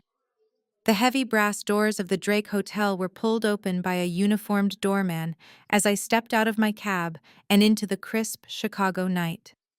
I walked through the grand lobby, bypassing the tourists and regular hotel guests, and headed straight for the Gold Coast room. It was one of the most iconic and expensive ballrooms in the entire city. Derek had clearly drained whatever was left of the Carter Beauty Empire business credit lines to secure it. The moment I stepped past the velvet ropes, the sheer financial absurdity of the event hit me. The ballroom was dripping in gold leaf and massive crystal chandeliers. A live string quartet was playing classical covers of modern pop songs in the corner. Waiters in pristine white tuxedos circulated the room carrying silver trays loaded with beluga caviar and glasses of vintage Dom Perignon. Derek had manufactured a billion-dollar atmosphere to celebrate a desperate $6 million bailout. It was the ultimate illusion of wealth, built entirely on a foundation of stolen money and crushing debt. I handed my wool coat to the coat check attendant. When I turned back toward the ballroom, I instantly felt the subtle shift in the room's energy. I was wearing the custom-tailored crimson-red gown. In a sea of conservative gray corporate suits and predictable little black dresses, I was a blazing fire alarm. I did not shrink into the corners. I kept my shoulders pulled back, my spine perfectly straight, and I walked directly into the center of the room. Chloe spotted me almost immediately. She was standing near the massive ice sculpture in the middle of the room, wearing a white silk designer dress that made her look like she was attending her second wedding. When her eyes landed on my red gown, her fake camera-ready smile instantly evaporated. Her jaw tightened so hard I could see the muscle twitching from 50 feet away. For 35 years, she had relied on me wearing muted colors and standing quietly in the background so she could shine. By simply showing up in red, I had completely hijacked her narrative. She violently tapped Derek's arm and pointed in my direction. Derek turned, his pale eyes narrowing as he assessed me. He quickly whispered something to Chloe, plastered a massive, completely fake grin on his face, and began marching through the crowd toward me. But he did not come alone. He intentionally flanked himself with 3 older white men. They were all wearing bespoke suits, sporting expensive Patek Philippe watches, and carrying the unmistakable aura of men who bought and sold companies for sport. These were the acquisition executives from White Oak Holdings. Derek stopped right in front of me, forcing the executives to stop with him. He puffed out his chest, desperate to assert his dominance and mark his territory. Simone, he announced, his voice overly loud to ensure the surrounding guests were listening. I am so genuinely surprised you actually showed up. I told Chloe you probably would not be able to afford the cab fare to get down here. I did not flinch. I just looked at him, completely unbothered by his cheap insult. Good evening, Derek, I replied smoothly. It is a beautiful party. You must have maxed out at least 3 different credit cards to pay for the caviar. His eyes flashed with sudden anger, but he quickly masked it with a condescending chuckle. He turned to the 3 older white men standing beside him. Gentlemen, Derek said, gesturing lazily in my direction. I want to introduce you to my wife's older sister, Simone. We always try to include her in these massive family milestones. She has had a really rough time finding her footing in the world. She is just a lowly clerk in the city, currently unemployed and struggling to figure out her next steps. Chloe and I thought bringing her tonight might rub some of our ambition off on her. Give her a taste of what actual success looks like, you know. The 3 executives offered me tight, pitying smiles. They looked at me the way you look at a charity case.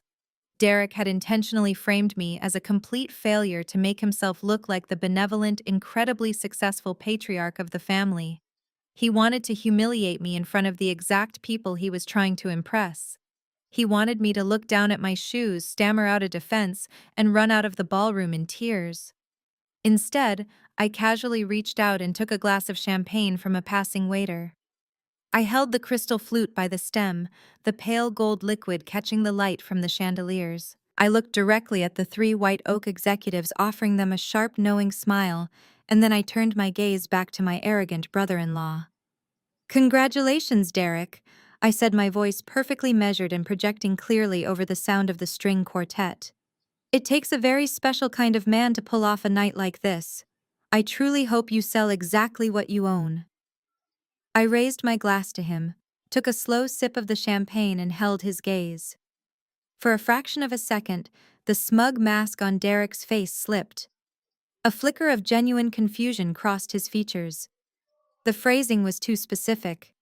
It was not a standard congratulations. One of the older executives beside him frowned slightly, his corporate instincts likely catching the strange undertone of my words. But Derek was too arrogant and too blinded by his own ego to investigate further. He quickly recovered, letting out a loud, dismissive laugh. Always so bitter, Simone, Derek sneered, shaking his head. Enjoy the free drinks. Do not drink too much, though. We would not want to have to call security to escort you back to your rental apartment. He turned his back on me, placing a hand on the shoulder of the lead executive, and aggressively steered the group back toward the ice sculpture where Chloe was waiting. I stood there alone in the middle of the ballroom, sipping my champagne and watching them revel in their hollow victory. For the next hour, I played my part perfectly. I mingled with the peripheral guests. I watched Chloe pose for pictures with the White Oak team, holding up a prop pen and pretending to sign imaginary contracts for the photographer. I watched Derek drink 3 glasses of scotch and loudly brag about his visionary leadership to anyone who would listen. They were completely intoxicated by their own fake momentum. They were standing on the absolute peak of their imaginary mountain, totally unaware that the ground beneath them was entirely hollow. When the large grandfather clock in the hotel lobby chimed 9:15, I knew it was time to go. I placed my half-empty champagne glass on a passing silver tray. I did not say goodbye to Chloe. I did not say goodbye to Derek. I slipped out of the ballroom through a side door, retrieved my wool coat from the attendant, and walked out of the Drake Hotel. The freezing Chicago wind hit my face, but I barely felt it. I walked down the stone steps and turned the corner onto the dimly lit side street exactly as instructed. Sitting perfectly idle against the curb was a massive pitch-black limousine with heavily tinted windows. The engine was running with a low, powerful hum. As I approached the vehicle, the rear passenger door silently clicked and swung open. The dim light from the street lamp illuminated the interior, revealing the sharp silhouette of a man waiting for me inside. It was time to discuss the real acquisition. I slid into the back of the massive vehicle, The heavy door clicked shut behind me, instantly silencing the muffled bass of the string quartet leaking from the hotel ballroom. The air inside the car was cool and smelled of expensive leather and sharp winter cologne. I settled into the plush seat, my red gown pooling around my legs. Before acknowledging the man sitting in the shadows across from me, I took one last look out the tinted window at the glowing facade of the Drake Hotel.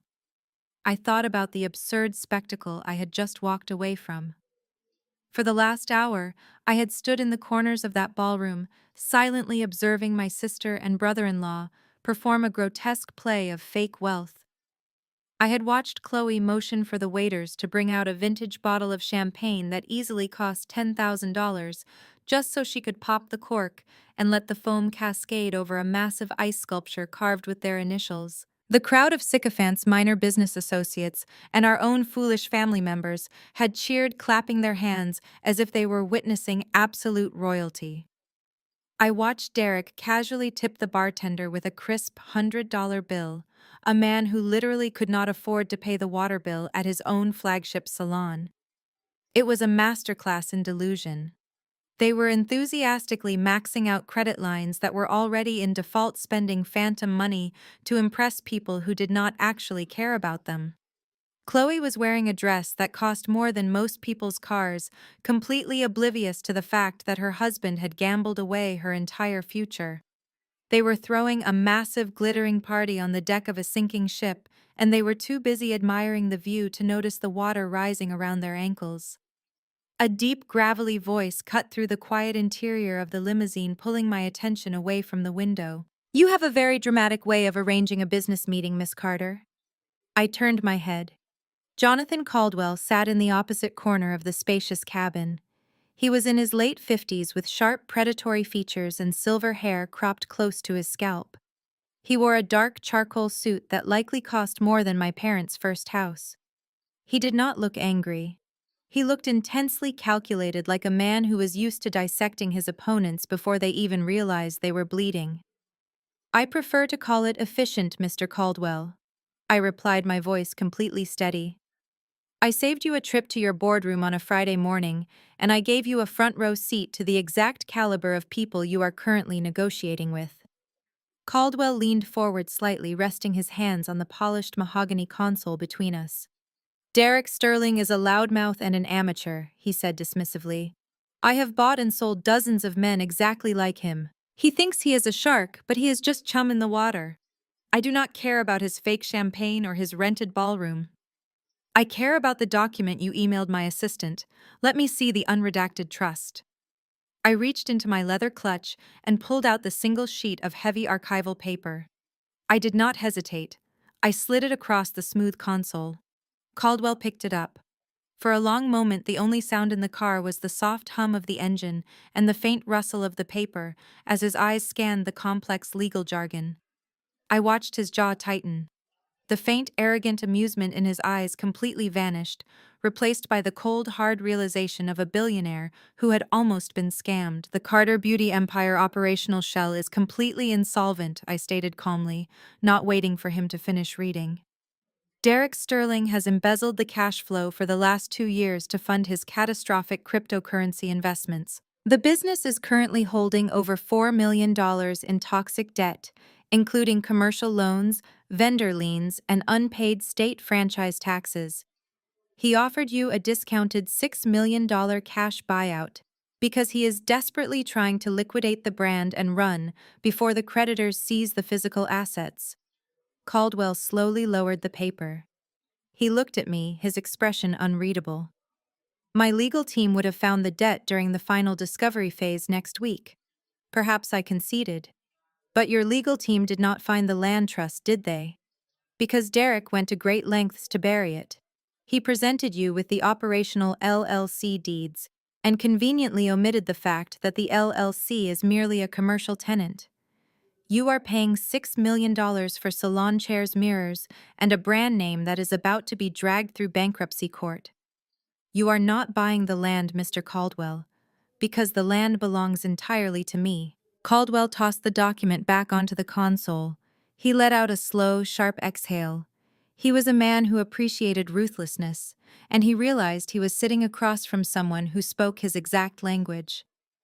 He looked at my red dress, then up to my eyes, recognizing that the woman sitting across from him was not a disgruntled sibling looking for a small payout.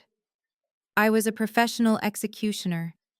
If you wanted to kill the deal, you could have just sent this to my lawyers, Caldwell said, his eyes narrowing as he studied my face.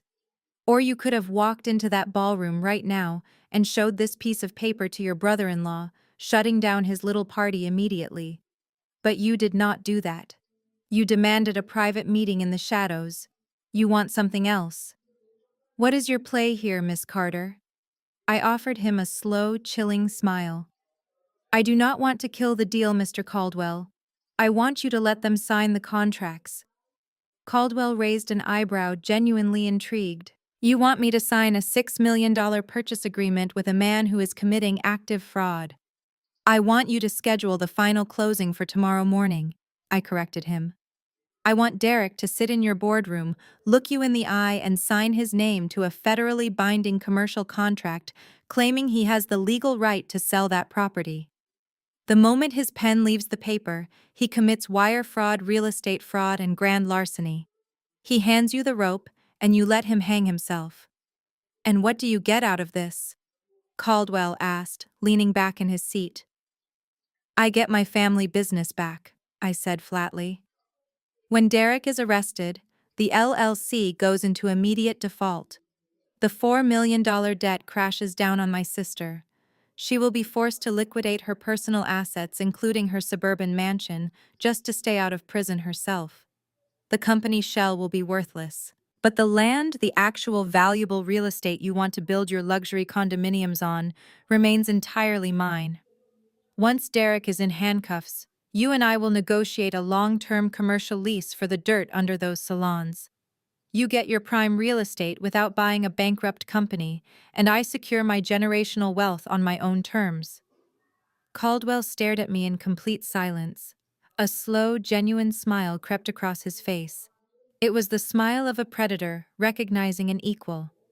You are a very dangerous woman, Simone Caldwell murmured, reaching out to shake my hand. I am just an accountant. Mr. Caldwell, I replied, taking his hand with a firm grip. I just make sure the numbers add up. Caldwell released my hand and leaned back into the shadows of the plush leather seat. A handshake is a solid introduction, Miss Carter, he said, his voice dropping a dangerous octave. But I do not restructure multi-million-dollar acquisitions based on a single piece of paper and a compelling story. If I am going to walk into my boardroom tomorrow morning and intentionally allow a man to commit federal fraud at my closing table, I need to know exactly how deep his grave is. I need the absolute proof.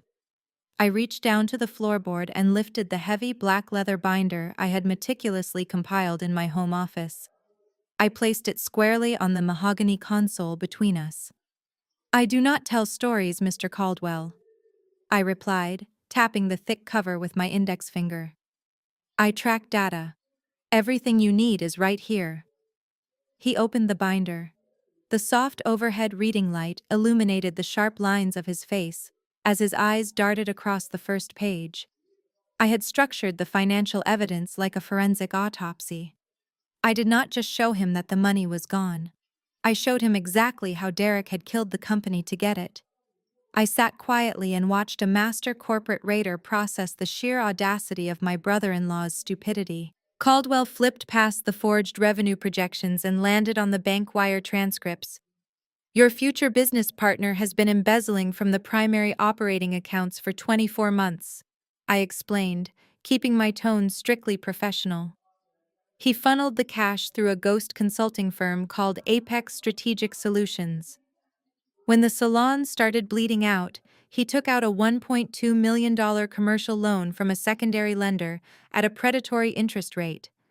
He used the company equipment as collateral. Then he stopped paying the vendors. He stopped paying the state franchise taxes.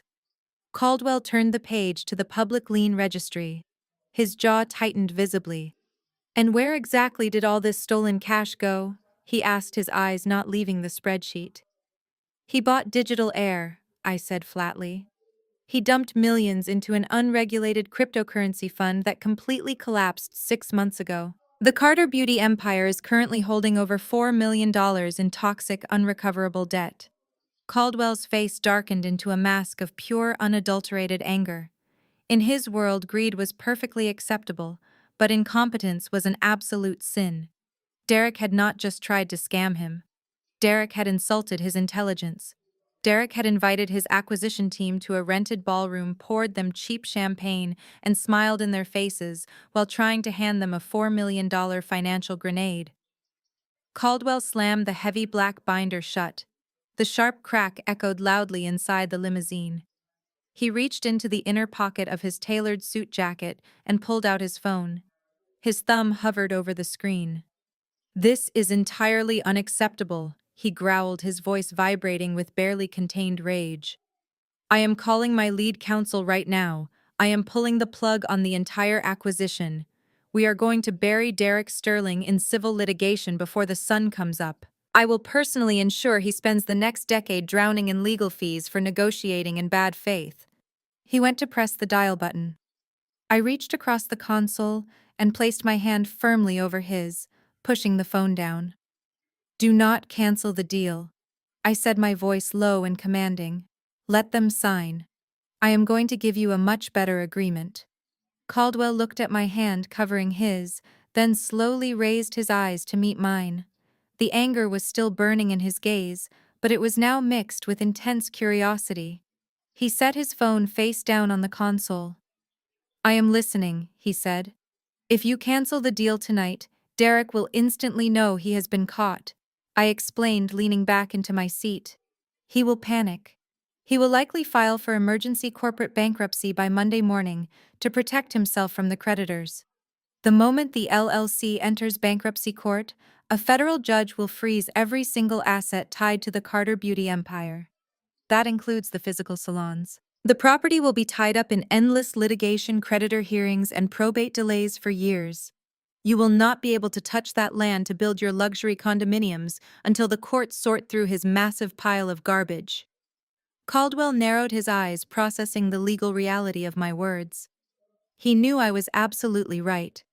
Bankruptcy court was a black hole for real estate developers. But I continued, my voice sharpening. "If you smile, shake his hand, and let him sign the final closing documents tomorrow morning, the narrative completely changes. He is no longer just a failing business owner. He becomes a criminal who just committed federal wire fraud and attempted grand larceny against a major corporation. The FBI will arrest him on the spot.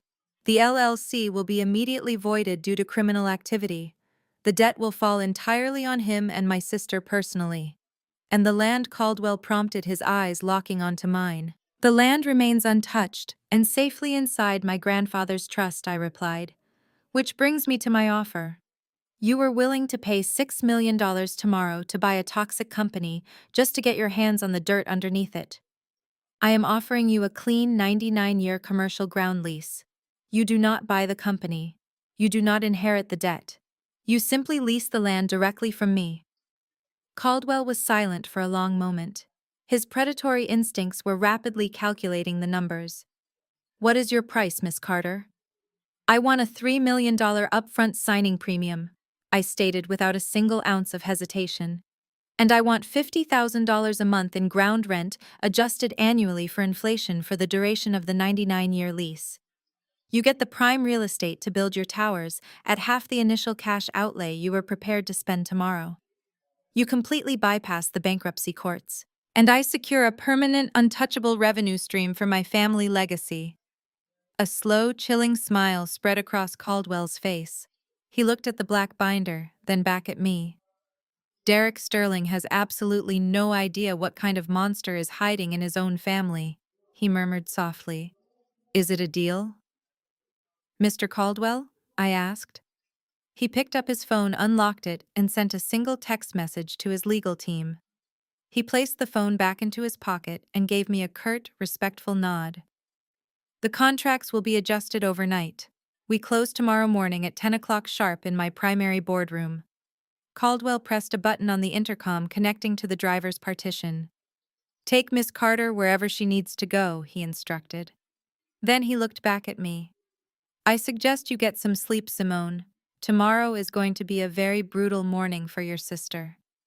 I will be there at 9:45, I said, smoothing the fabric of my red gown. I would not miss this closing for the world. The limousine pulled up to my apartment building a short time later. I stepped out into the freezing wind, the heavy black binder tucked securely under my arm. I walked into my lobby and took the elevator up to my floor. My heart was beating with a steady, powerful rhythm. The planning was officially over. The trap was locked. Tomorrow, the golden child and her fake king were going to walk right off the edge of the world. The White Oak Holdings corporate headquarters occupied the top 3 floors of a towering glass and steel skyscraper right in the heart of the Chicago financial district. It was a space specifically designed to intimidate smaller companies. The floors were covered in imported black marble, the walls were lined with abstract modern art, and the silence in the hallways was thick and heavy. It was the absolute pinnacle of corporate power. I arrived at the building at exactly 8:30 that morning. I did not go to the main boardroom right away. Instead, I was escorted directly into Jonathan Caldwell's private executive suite. We did not waste any time with small talk. Within 15 minutes, I had reviewed and signed a bulletproof 99-year commercial ground lease. The physical dirt underneath all 5 Carter Beauty Empire salons was officially leased to White Oak Holdings.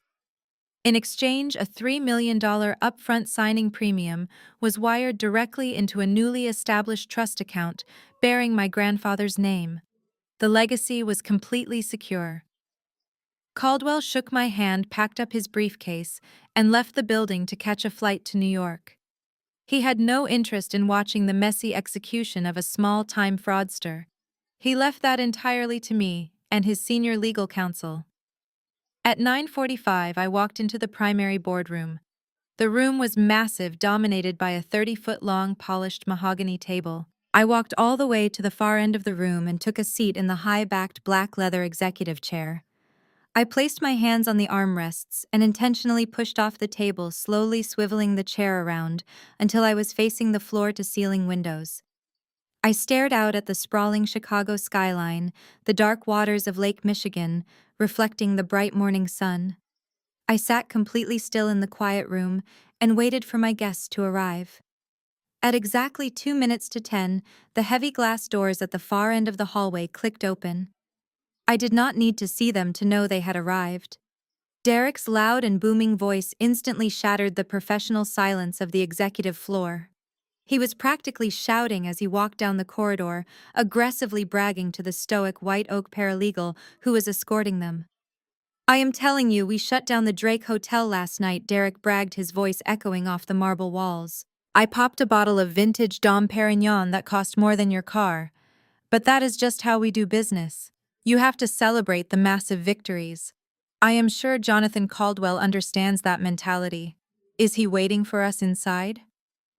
I heard the heavy wooden doors of the boardroom swing open. Derek stepped inside and let out a loud, obnoxious whistle. "Now this is exactly what I am talking about," Derek announced, his dress shoes clicking loudly against the hardwood floor. "Look at this view, Chloe. This is where the real players sit. Next year, I am going to lease an office just like this for my new investment firm." Chloe let out a dramatic sigh as she walked into the room. Her high heels clicked sharply behind him. "I still cannot believe we had to wake up this early on a Sunday," she complained, her voice dripping with entitled exhaustion. "My feet are absolutely killing me from the gala last night. Let us just sign these papers and get our money so we can go to brunch. I need a mimosa immediately." I remained completely silent, my back turned to them, staring out the window. The high back of the leather executive chair completely concealed my head and shoulders. From their perspective, standing at the opposite end of the 30-foot table, they simply saw a silhouette waiting for them. Derek cleared his throat, adjusting his tailored suit jacket. He assumed the person sitting in the chair was Jonathan Caldwell. He immediately put on his fake deep corporate voice, completely unaware that he was pitching to the exact person he had spent his entire life mocking. "Mr. Caldwell," Derek said, projecting his voice confidently down the length of the table. "Good morning to you, sir." I want to personally thank you for expediting this closing. I know doing business on a Sunday is highly unusual, but when you are dealing with an 8-figure brand like the Carter Beauty Empire, you have to move fast. He walked closer to the table, slapping his leather briefcase down onto the polished wood. I brought all the final operational deeds right here. Derek continued, his tone incredibly eager and arrogant. I have the LLC transfer agreements and the property outlines. As the sole executive director of the company, my wife Chloe is ready to sign over full ownership. Once we put ink on these contracts today, the Carter Beauty brand, the salon locations, and every single square inch of that commercial land belongs entirely to White Oak Holdings. You wire the $6 million into our primary account, and we hand you the keys to the kingdom. It is a perfect deal for everyone involved. He had just said it out loud. He had just verbally confirmed his intent to sell land he did not own in front of the 2 White Oak senior corporate lawyers who were quietly standing by the door. The trap was absolutely flawless. Chloe pulled out her phone, and the bright flash of her camera illuminated the glass windows. She was taking a picture of the blank contracts sitting on the table to post on her social media. Almost a multimillionaire, she giggled quietly to herself. I took a slow, deep breath. The 35 years of being the scapegoat, the unwanted daughter, and the invisible sister officially came to an end in that exact second. I placed my hands firmly on the leather armrests of the executive chair. You are absolutely right, Derek. I said, my voice cutting through the massive boardroom like a physical blade. It is a perfect deal. Derek froze. His confident posture instantly shattered. Chloe dropped her phone onto the mahogany table with a loud clatter. They both recognized my voice immediately, but their brains completely refused to process the reality of what was happening. I pushed my foot against the floor and slowly swiveled the heavy leather chair around to face them. I was wearing a razor-sharp black tailored suit, my hair pulled back into a sleek bun. I looked directly down the length of the table at my sister and her husband. The blood drained completely from Derek's face. His pale eyes widened in sheer unadulterated terror as he stared at me. Chloe stood frozen like a statue, her mouth hanging slightly open, her fingers trembling against the edge of the table. "Good morning, Derek," I said, offering him a cold and merciless smile. "Please take a seat. We have a lot of paperwork to go over." For a long, agonizing moment, the only sound in the massive boardroom was the hum of the central air conditioning. Chloe was the first one to snap out of the paralyzing shock.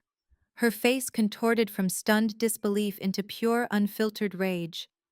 Her delusion was so deeply ingrained that she honestly believed I had somehow sneaked past building security and hijacked an empty boardroom just to play a prank on her. "What in the hell are you doing sitting in that chair?" Chloe shrieked, her voice cracking as she pointed a manicured finger at me. "Get out! Get out right now before I call the police! You are completely insane, Simone! You are stalking us!" She turned wildly to the stoic White Oak paralegal who was still standing near the heavy wooden doors. "Call security right now," Chloe demanded, stamping her high heel against the hardwood floor. "Remove this woman immediately. My husband and I are here to sign a multi-million-dollar acquisition with Jonathan Caldwell, and this bitter psychopath is trying to ruin my life." The paralegal did not flinch. He did not reach for his radio. He simply looked at me, waiting for my instruction. I leaned forward and rested my elbows on the polished mahogany table. "No one is calling security, Chloe," I said, my voice eerily calm against her hysterical screaming. "And Mr. Caldwell is currently on a private jet heading back to New York. He will not be joining us today. He authorized me and his senior legal counsel to handle the final details of this transaction." Derek finally found his voice, though it was noticeably weaker than his arrogant, booming tone from just a minute ago. "This is a joke," he stammered, his eyes darting frantically around the room. "This is some kind of sick joke. Caldwell would never hand over a $6 million closing to a random accountant." "I am not a random accountant, Derek," I replied smoothly. "I am the landlord." I unclasped the leather portfolio sitting on the table in front of me. I reached inside and pulled out the certified unredacted copy of Grandpa Theodore's land trust. I stood up from the executive chair and tossed the thick, heavy parchment paper directly down the center of the long table. It slid across the polished wood and stopped exactly in front of Derek's leather briefcase. "Read it," I commanded. Derek stared at the paper like it was a live grenade. He reached out with trembling fingers and pulled the document toward him. His eyes began to rapidly scan the complex legal text. I watched the exact moment his brain comprehended the legal terminology. The color drained from his face so fast he looked physically ill. A thick bead of sweat formed at his temple and slowly rolled down his jawline. Chloe leaned over his shoulder, her brow furrowed in confusion. "What is that?" she asked, her voice losing its aggressive edge. "Derek, what does that paper say? Just ignore her and sign the white oak contracts so we can get our money." "He cannot sign those contracts, Chloe," I said, stepping around the table and walking slowly toward them. "Because Mom and Dad did not leave you an empire. They left you a hollow shell. You own the Carter Beauty LLC. You own the salon chairs, the mirrors, and the brand name. But Grandpa Theodore was much smarter than our parents. He knew Derek was a parasite. He put the actual physical land, the dirt that all 5 of those salons are built on, into an irrevocable trust. And I am the sole executing trustee." I stopped a few feet away from them, folding my arms across my chest. "The land those 5 salons are built on is mine," I stated, my voice echoing with absolute finality. "You are selling air." Chloe gasped, taking a step back as if I had physically struck her. "No," she whispered, shaking her head rapidly. "No, that is a lie. The will said I get everything. You got a rusty key." The rusty key opened the safety deposit box holding that exact deed, I corrected her. "You own the business operations, Chloe. Operations that are currently holding $4 million in toxic debt because your genius husband secretly mortgaged your future to buy digital currency that completely crashed." Chloe turned to Derek, her eyes wide with mounting panic. "Derek, what is she talking about? Tell me she is lying. Tell me we are getting the $6 million. But Derek could not speak. He was hyperventilating. His chest heaved beneath his expensive tailored suit. He looked at the blank white oak acquisition contracts he had brought with him, and then he looked back at my land trust document. He was trapped, and he finally knew it. I looked directly into his panicked, pale eyes. "You brought those contracts into this building with the explicit intent to sell commercial real estate you do not own," I told him, my tone dropping to a lethal whisper. "If you pick up that pen and sign your name on that dotted line claiming ownership of my property in exchange for White Oak's money, you cross the line from bad business into federal wire fraud and grand larceny. You sign that paper, Derek, and you will go to federal prison." The reality of his situation crashed down on him with the force of a freight train. There was no $6 million bailout. There was no escape from the $4 million debt. The creditors were going to seize everything. Chloe was going to lose her house, and he was going to face criminal charges. His entire fake, luxurious life was instantly vaporized. Panic completely overrode his logic. His face flushed a dark, angry purple. He let out a primal, desperate yell. "You bitch!"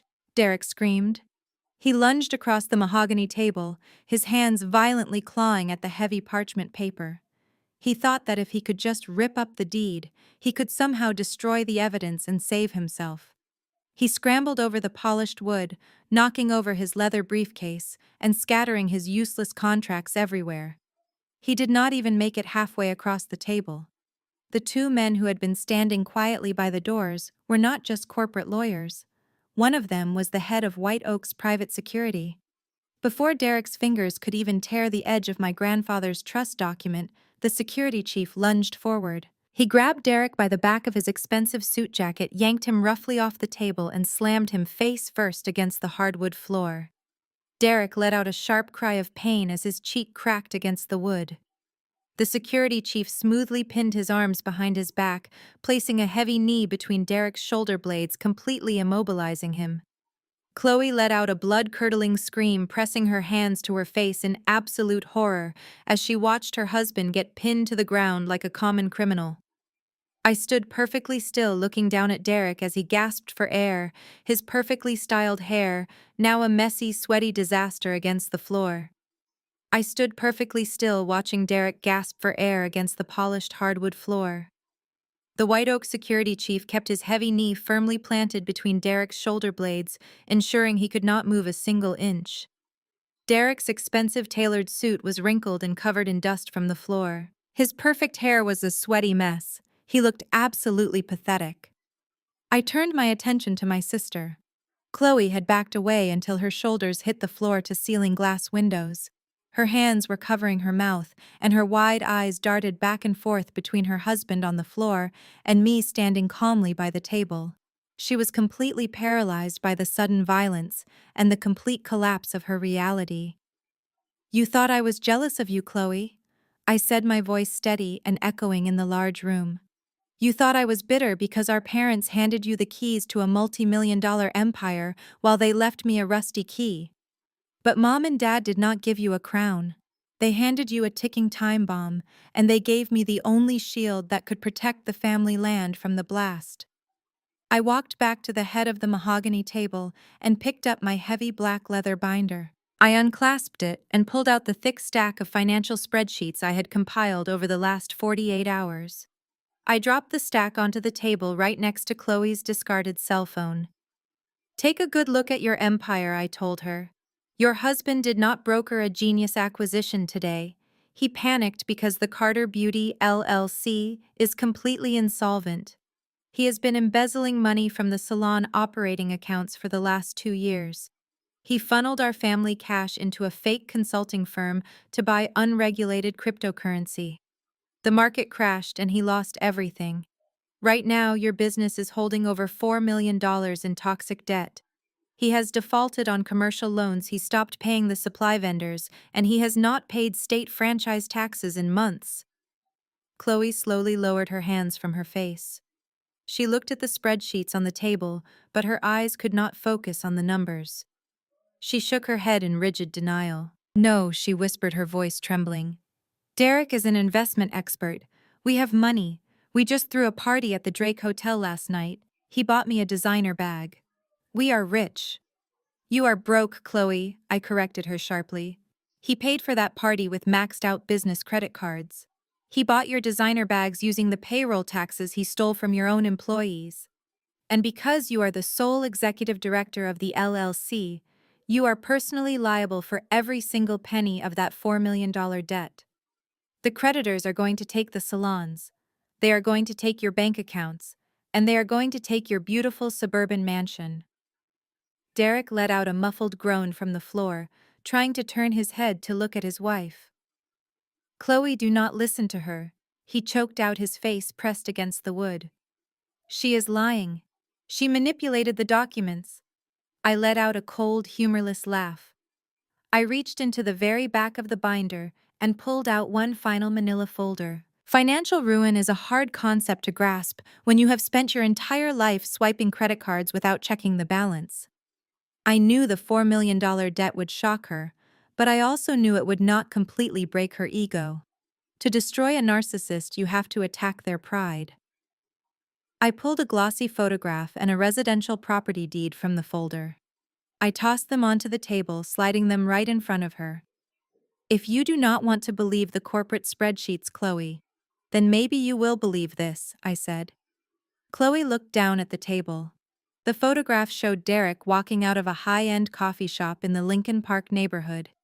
He had his arm wrapped tightly around the waist of a beautiful blonde woman who looked to be about 25 years old. She was smiling up at him, and he was kissing her cheek. I watched the last remaining shreds of Chloe's sanity completely snap. Her eyes widened so much I thought they might pop out of her skull. Her breath hitched in her throat, creating a sharp gasping sound. "The crypto losses only account for $3 million, I explained, my voice devoid of any sympathy. I had to track down the rest of the stolen money. It turns out Derek did buy some real estate after all. He used the salon cash flow to purchase a luxury townhouse in Lincoln Park for his mistress. Her name is Ashley. She is a Pilates instructor. He bought the house under his shell company name so you would never find it. While you were sitting at home defending him against our family, he was spending your inheritance on another woman. The silence that followed was terrifying. Chloe stared at the photograph for what felt like an eternity.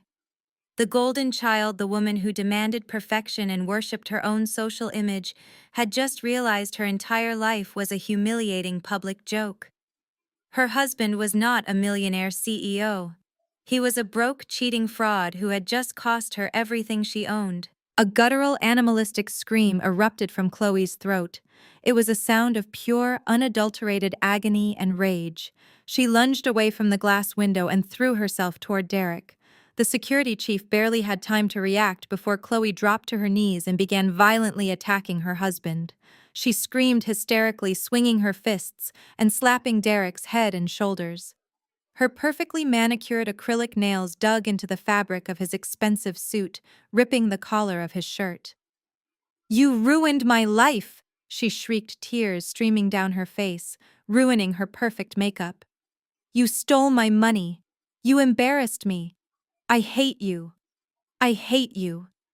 Derek tried to shield his face, groaning in pain as she scratched at his neck. "Chloe, stop it," he pleaded, but she was completely lost in her rage. She grabbed a handful of his styled hair and yanked it hard, screaming curses at the top of her lungs. The White Oak paralegal quickly stepped forward, grabbing Chloe's arms and pulling her off Derek. She kicked and thrashed, sobbing uncontrollably, her designer dress twisting around her legs.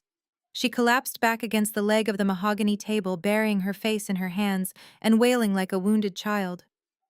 I stood above the absolute wreckage of my family. I did not feel an ounce of guilt. I felt completely and utterly free. They had built their entire kingdom on lies and arrogance, and I had simply provided the gravity required to bring it crashing down. Just as Chloe's hysterical sobbing reached a fever pitch, the heavy wooden doors of the boardroom swung wide open. The loud noise instantly silenced the room. 4 men and 1 woman walked into the boardroom. They were not wearing corporate suits. They were wearing dark tactical windbreakers with large yellow letters printed across their chests. FBI. The lead agent, a tall man with a stern face and a silver badge clipped to his belt, surveyed the chaotic scene. His eyes swept past Chloe sobbing on the floor, past me standing calmly by the table, and locked directly onto Derek, who was still pinned beneath the security chief. Derek Sterling, the federal agent, announced, his deep voice echoing with absolute authority. "You are under arrest for multiple counts of wire fraud, corporate embezzlement, and bank fraud. You have the right to remain silent. Anything you say can and will be used against you in a court of law." 6 months have passed since that morning in the White Oak boardroom. The fallout was swift, brutal, and entirely public. Derek Sterling did not even try to fight the federal charges. When the FBI presented him with the mountain of financial evidence I had compiled, he immediately took a plea deal. He is currently serving a 7-year sentence in a federal correctional facility. The moment he was arrested, the Carter Beauty Empire, LLC, completely collapsed under the weight of its $4 million debt. The banks rushed in, freezing accounts and seizing the operational assets. But the banks quickly realized they had a massive problem. They owned the salon chairs, the mirrors, and the brand name, but they did not own the buildings. Because I held the 99-year commercial ground lease with White Oak Holdings for the actual land, the bank could not legally operate the salons or sell the business to a new buyer without my direct permission. I had them completely cornered. After 2 months of agonizing negotiations, the bank was desperate to offload the toxic LLC. I offered to buy the entire Carter Beauty brand and all of its operational assets for pennies on the dollar. They eagerly accepted.